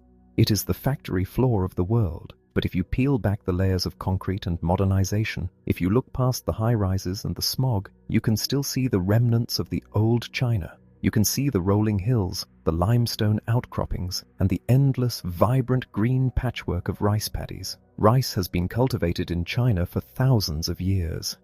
It is the engine of the civilization, the staple of the diet, and the center of the economy. But rice is not just a crop, it is a way of life. And as we will see, the specific demands of growing rice have left a deep and enduring cultural legacy. One that explains in large part why students from Asian cultures are so dominant in the world of mathematics. Rice agriculture is different from Western agriculture. In the West, particularly in the United States, farming was often mechanically oriented. If you were a wheat farmer on the Great Plains, your goal was to farm as much land as possible. When you wanted to increase your yield, you bought a bigger tractor, a better thresher, and you acquired more acreage. You replaced human labor with mechanical labor. In China and Japan, however, there was no room to expand. The land was scarce and the population dense. A typical rice paddy in Asia is tiny, about the size of a hotel room. A family might survive on a farm of just 2 or 3 acres. You couldn't buy more land and you couldn't afford machines. So how did you increase your yield? You worked smarter. You worked harder. You paid attention to every detail. Growing rice is exacting. It is not like growing wheat or corn where you plant the seeds and wait for the rain. Rice paddies must be built. They have to be carved into mountainsides or reclaimed from marshes. They require elaborate irrigation systems with dikes and channels that must be constantly maintained. The water level has to be precise. Too much or too little can ruin the crop. The soil must be fertilized with a careful mix of human and animal manure, river mud, and organic compost. The seedlings must be transplanted by hand, spaced perfectly to allow for weeding and growth. And the weeding! A rice farmer must weed the paddy constantly, often on hands and knees, grooming the plants with a bamboo comb to remove insects. It is backbreaking, repetitive, unceasing labor. In a pre-modern rice culture, a farmer might work 3,000 hours a year. Compare that to a peasant in 18th century Europe who might work 1,200 hours a year, hibernating through the long winters when the fields were frozen. The rice farmer rose before dawn, 360 days a year. 2. What does this have to do with math? Let's start with language. Read this list of numbers out loud. 4, 8, 5, 3, 9, 7, 6. Now look away and try to memorize them. If you speak English, you have about a 50% chance of remembering that sequence perfectly. If you are Chinese, you are almost certain to get it right every time. Why?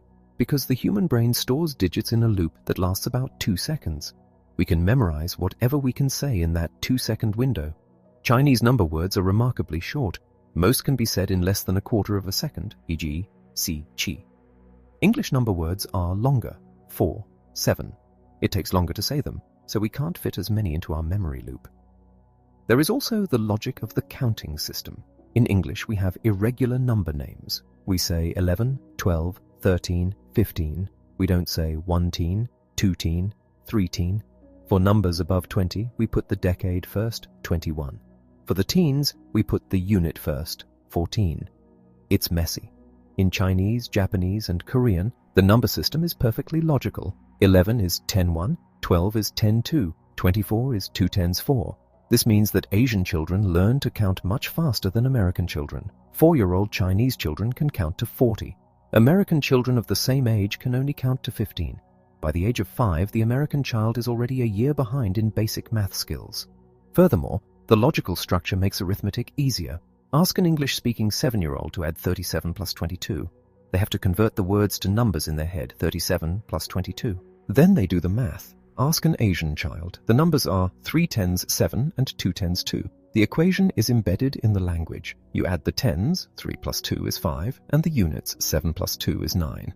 The answer is 5 10s 9. The Asian system is transparent. It makes math seem sensible and pattern-based, rather than arbitrary and rote. And because it makes sense, Asian children are more likely to enjoy it, and because they enjoy it, they are willing to work harder at it. 3. But the advantage goes deeper than language. It goes back to the rice paddy. We tend to assume that being good at math is an innate ability. You either have it or you don't. But educational researchers suggest that math ability is actually a function of something else: persistence. Alan Schoenfeld, a math professor at Berkeley, once videotaped a student named Renee trying to solve a computer algebra problem. Renee was not a math genius. She was a nurse. The problem was difficult. It involved figuring out the slope of a line, and she struggled. She made mistakes. She got confused. But she didn't give up. For 22 minutes, Renee sat at the computer, trying different numbers, talking to herself, experimenting, until finally she had a breakthrough. "Ah," she said. "That means something now." 22 minutes is an eternity in math education. Most American students give up on a problem if they can't solve it in 30 seconds to 5 minutes. Renee succeeded not because she was smarter, but because she was dogged. She was willing to keep trying. Math, at its core, is not about brilliance. It's about the willingness to bang your head against the wall until the wall breaks. It is about grit. And where does a culture get grit? Consider the culture of the rice paddy. Rice farming is a skill-oriented agriculture. In the West, if a wheat farmer worked harder, it didn't necessarily mean a better harvest. He was at the mercy of the rain and the soil. But in a rice paddy, there is a clear and direct relationship between effort and reward. If you weed more carefully, if you manage the water more precisely, if you fertilize more diligently, you will get a bigger crop. You control the outcome. This creates a culture that values hard work above all else. Chinese proverbs are filled with admonitions about the virtue of effort. No food without blood and sweat. In winter, the lazy man freezes to death. Useless to ask about the crops. It all depends on hard work and fertilizer. And the most telling one, no one who can rise before dawn 360 days a year fails to make his family rich. 4. Every 4 years, the International Association for the Evaluation of Educational Achievement administers the TIMSS, Trends in International Mathematics and Science Study, test to students around the world. It is the benchmark for math and science performance. Students who take the test also have to fill out a long, tedious questionnaire about their background, their parents, and their attitudes towards school. It has about 120 questions. Many students leave large sections blank because they get bored or tired.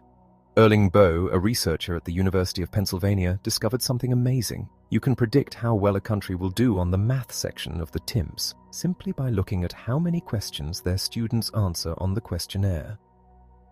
The countries whose students are willing to sit still and answer every single question on a boring form, the countries with the most persistence, are the same countries that have the highest math scores. And who are the top countries? Singapore, South Korea, China, Taiwan, Hong Kong, and Japan. These are all wet rice cultures. These are societies shaped by a tradition that says, if you work hard enough, you can solve any problem. If you are willing to rise before dawn 360 days a year, you will succeed. We look at the Asian student in the library, studying late into the night, and we think it is a sign of obsession or lack of balance. But in the context of a rice culture, it is simply the logical application of an ancient lesson. Math is like a rice paddy. It requires diligence. It requires exactitude. It requires the willingness to work when others are resting. We are so quick to ascribe success to innate genius. We see a student who is good at calculus, and we assume they have a math brain. But maybe the truth is simpler. Maybe they just come from a culture that taught them not to give up. Maybe they have inherited the legacy of the rice paddy. Chapter 9. Marita's Bargain. All my friends now are from KIPP. 1. In the mid-1990s, an experimental public school called the KIPP Academy opened on the 4th floor of a drab middle school in the South Bronx. The South Bronx is one of the poorest neighborhoods in New York City. It is a place where gangs are common, drugs are easy to find, and hope is often in short supply. The students who walk into KIPP are chosen by lottery. They are overwhelmingly African American and Hispanic. 3/4 of them come from single-parent homes. 90% qualify for free or reduced lunch. By all conventional measures, these students should fail. They fit every demographic profile of the at-risk child.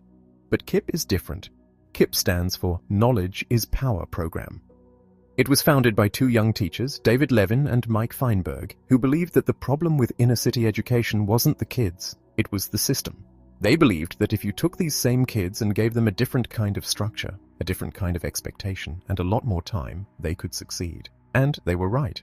Today, KIP is a national network of schools, but that first academy in the Bronx remains its flagship. Its students don't just pass, they excel. By the time they leave 8th grade, 84% of KIP students are performing at or above grade level in math. That is higher than the average for white students in wealthy suburbs. They go on to college at rates that shatter the statistics for their neighborhood. How do they do it? Walk into KIP, and you will see something that looks less like a typical public school and more like a military academy or a high-performance sports camp. Students walk in single file. They are silent in the hallways. In class, they are taught to SS Land, smile, sit up, listen, ask questions, nod when being spoken to, and track with your eyes. But the real secret of KIP isn't the discipline, it's the clock. 2. For a long time, educational reformers have argued about why poor kids do worse in school than rich kids. Is it the teachers? Is it the curriculum? Is it the parents? Is it the lack of resources? A few years ago, a researcher named Carl Alexander decided to find out. He tracked the progress of 650 first graders in Baltimore. He looked at their test scores in reading and math. He found something fascinating. When the children started first grade, there was a gap. The wealthy children scored higher than the poor children. That wasn't surprising. Wealthy parents have more books, they read to their kids more, they have larger vocabularies. But here's the twist. During the school year, the poor kids learned just as much as the rich kids. In fact, their test scores improved at almost exactly the same rate. The achievement gap didn't grow while school was in session. So where did the gap come from?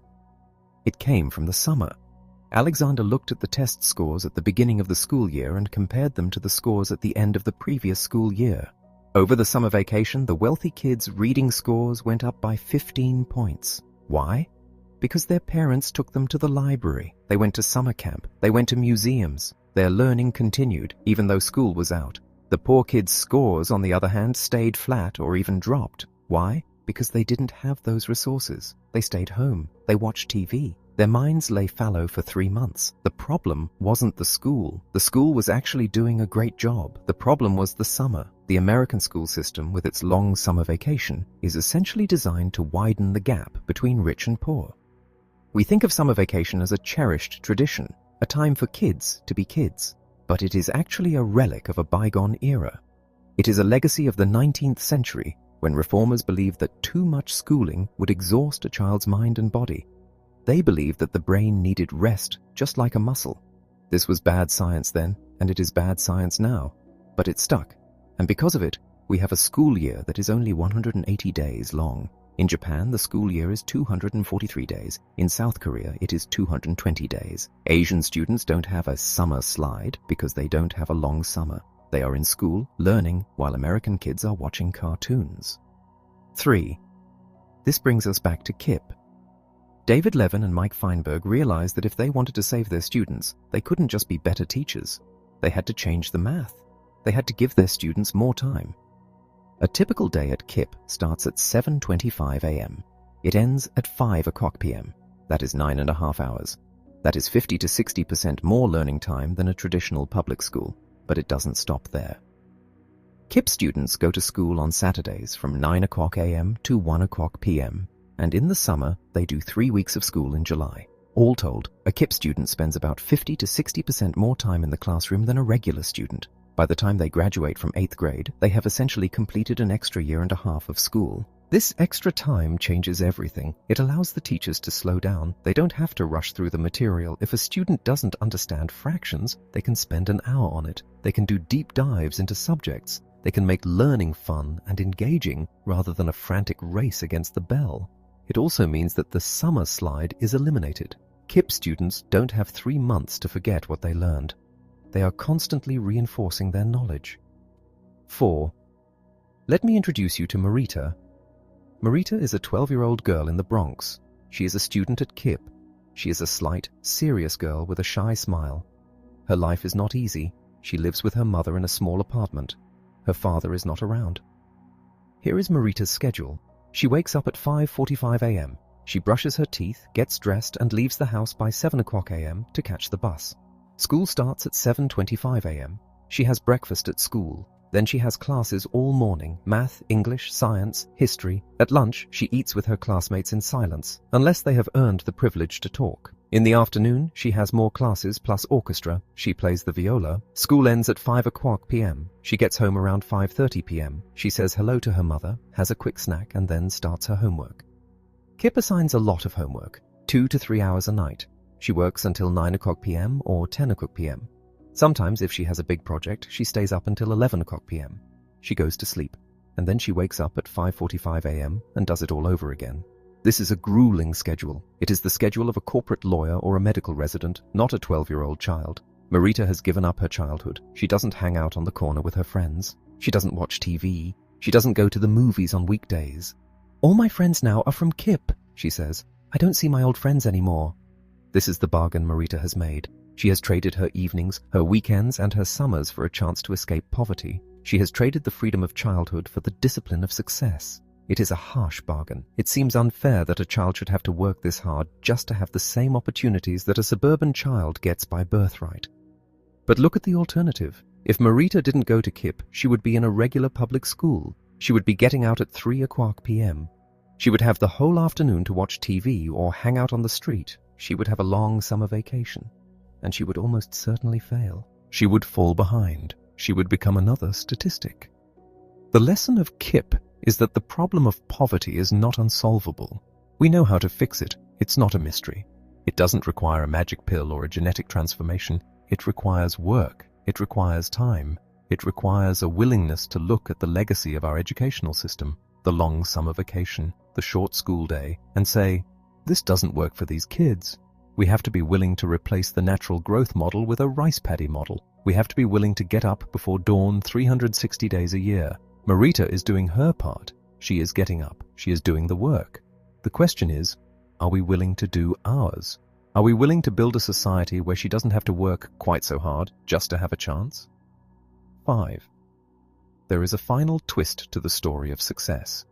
We started this book with the story of the Roseto Mystery, the town where people lived long lives because they were part of a tight-knit community. We talked about hockey players and Bill Gates and the Beatles and Joe Flom. We talked about plane crashes and rice paddies. In every case, we found that success is not a solitary journey. It is a group project. It depends on when you were born, who your parents were, where you grew up, and what kind of opportunities you were given. Marita is the ultimate example of this. She is not succeeding because she is a genius, though she is bright. She is succeeding because she found a community, Kip, that gave her a chance. She found a place that surrounded her with the culture of the rice paddy. She is an outlier, but she is an outlier that we created. We built the school, we funded the program, we hired the teachers, and that means we can create more outliers. We don't have to wait for luck. We don't have to wait for the stars to align. We can design success. We can build a world where every Marita has a chance to shine. That is the true lesson of the outlier. It is not a story about how special the few are. It is a story about how much potential we are wasting in the many. Epilogue. A Jamaican story. If a progeny of young colored children is brought forth, these are emancipated. 1. On a warm September day in 1931, in the small village of Harewood in the central Jamaican parish of St. Catherine, a young schoolteacher named Daisy Nation gave birth to twin girls. When her husband, Donald, received the news that he was now the father of 2 daughters, he reportedly sank to his knees, overwhelmed by the responsibility, and commended their futures to God. They named the girls Faith and Joyce. The Nations lived a modest life. Their home was a small cottage on the grounds of the local Anglican church, adjacent to the schoolhouse where they both taught. The school itself was a simple one-room structure raised on concrete stilts, where sometimes 300 children would crowd in to recite their times tables, and other times fewer than 24 would appear. When the noise became too much, Donald Nation would walk the length of the room, swinging a leather strap to restore order. Donald was a quiet, dignified man with a deep love for books. His small library contained poetry, philosophy, and the novels of Somerset Maugham. He read the newspaper religiously, discussing world events on his veranda with his best friend, Archdeacon Hay. His wife, Daisy, was different. She was from St. Elizabeth, the daughter of a grocer, and was renowned for her beauty. But more than that, she was fiercely ambitious. She knew that in the colonial world of 1930s Jamaica, education was the only way out. When the twins were 11, they won scholarships to St. Hilda's, a prestigious boarding school on the north coast. This was an extraordinary achievement for girls from a tiny village. St. Hilda's was an establishment institution founded by the Anglican Church for the daughters of the English colonial elite. It was a place of uniforms and discipline where girls were trained to be proper ladies. But the scholarships were not enough. The school fees were covered, but there were other costs: uniforms, books, travel. The nations could not afford them. So Daisy did what she had to do. She packed up her belongings and moved to a larger town, leaving her husband behind in Harewood during the week to start a garment business. She sewed school uniforms and wedding dresses, working late into the night to pay for her daughter's education. It worked. Faith and Joyce excelled at St. Hilda's. And then, in 1952, another opportunity arose. The University College of London was offering scholarships to students from the colonies. Joyce applied and was accepted. She packed her trunk and boarded a boat for England. There, she met a young mathematics professor named Malcolm Gladwell. They fell in love and married. They moved to Canada, then to a small town in rural Ontario. They had 3 sons. I am one of them. 2. This is the story I have always told about my mother's path to success.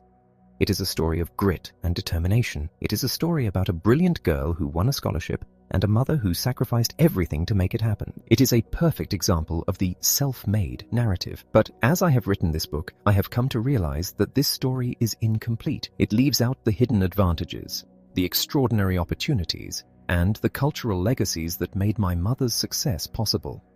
Let's look closer. Why did my mother get that scholarship to St. Hilda's? In the 1930s, Jamaica was a British colony. The educational system was modeled on the English system, which meant it was elitist and restrictive. There were very few spots in the good schools, and they were reserved for the children of the wealthy. But in the years before my mother was born, something happened. A man named William Macmillan visited the West Indies. Macmillan was a Scottish historian and a social critic. He was appalled by what he saw in the colonies: the poverty, the lack of opportunity, the wasted potential. He wrote a book called Warning from the West Indies, in which he argued that the British government had a moral obligation to improve the lives of its colonial subjects. His book caused a stir in London. It led to a series of reforms. The British government began to invest in education in the Caribbean. They created scholarships for promising students from poor backgrounds. If Macmillan hadn't written that book, if the British government hadn't changed its policy, those scholarships to St. Hilda's would not have existed. My mother and her sister would have stayed in Harewood. They would have become school teachers like their parents. They would never have gone to London. And what about the scholarship to the University of London? That, too, was the result of a specific historical moment. After World War II, Britain was rebuilding. They needed talent. They opened their universities to students from the Commonwealth. If my mother had been born 10 years earlier, that opportunity would not have been there. 3. But there is another factor, one that is more uncomfortable to talk about. It has to do with the color of my mother's skin. In Jamaica, as in much of the Caribbean, race is not a binary of black and white. It is a complex spectrum of shades. There are blacks, there are whites, and there are browns, the descendants of unions between white masters and black slaves. The brown class in Jamaica has historically occupied a privileged position. They were the middle class. They were the shopkeepers, the teachers, the civil servants. They were looked down upon by the whites, but they were looked up to by the blacks. My mother is brown. Her father, Donald Nation, was black, but her mother, Daisy Ford, was a mulatto.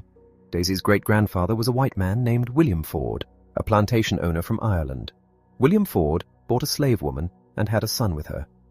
That son, John Ford, was my great-grandfather. Because John Ford was colored, half white, he was not a slave. He was free. In Jamaica, the children of white men and slave women were often given their freedom. They were allowed to own property. They were allowed to learn to read. This gave the Ford family a huge head start.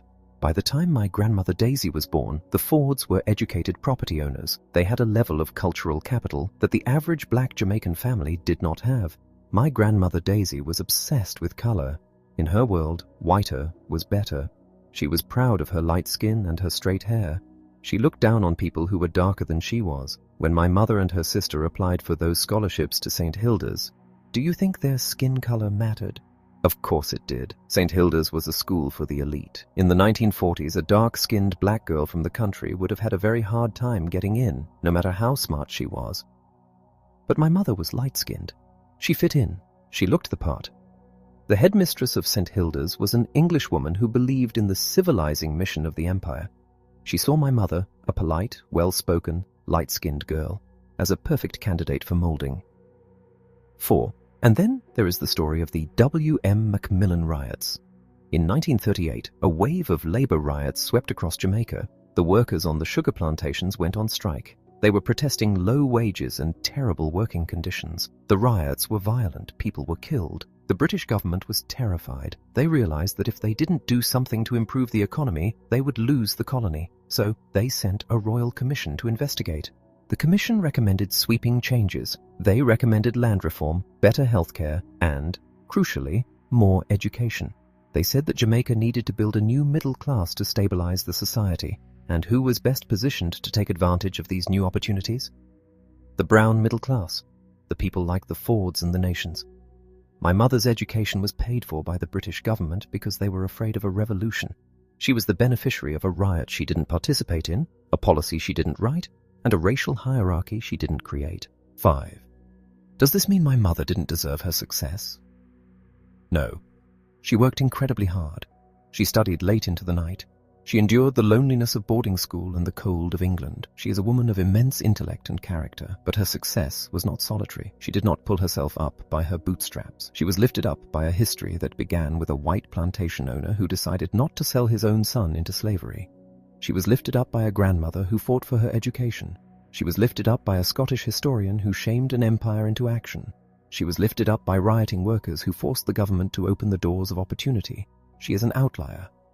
But like all the outliers we have met in this book, like the Beatles in Hamburg, like Bill Gates at Lakeside, like the Jewish lawyers in New York, her success is grounded in a web of advantages and inheritances. 6. In the end, the story of the outlier is not just a story about success. It is a story about love. When we look at the successful, we see their strength and their talent. But if we look deeper, we see the love that surrounded them. We see the parents who sacrificed, the teachers who cared, the communities that supported them. My mother is a successful woman, but she is also the daughter of Daisy Nation, a woman who would not let her daughters fail. She is the granddaughter of William Ford, a man who gave his children the gift of freedom. We are all the products of our history. We are all the beneficiaries of the sacrifices made by those who came before us. And if we want to build a world where everyone has a chance to succeed, we have to understand that. We have to stop believing that success is a mystery or a gift from the gods. We have to realize that it is something we create together. My grandmother Daisy died in 1994 at the age of 93. She lived long enough to see her daughters become successful professionals and her grandsons become writers and doctors. She saw the progeny of young colored children brought forth and emancipated. She was a difficult woman, proud, stubborn, and obsessed with status. But she was also the engine of our family's success. She was the one who saw the opportunity and grabbed it with both hands. I am a writer today because of her. I am an outlier because of her. And that is the final lesson. Success is a gift. Outliers are those who have been given opportunities and who have had the strength and presence of mind to seize them.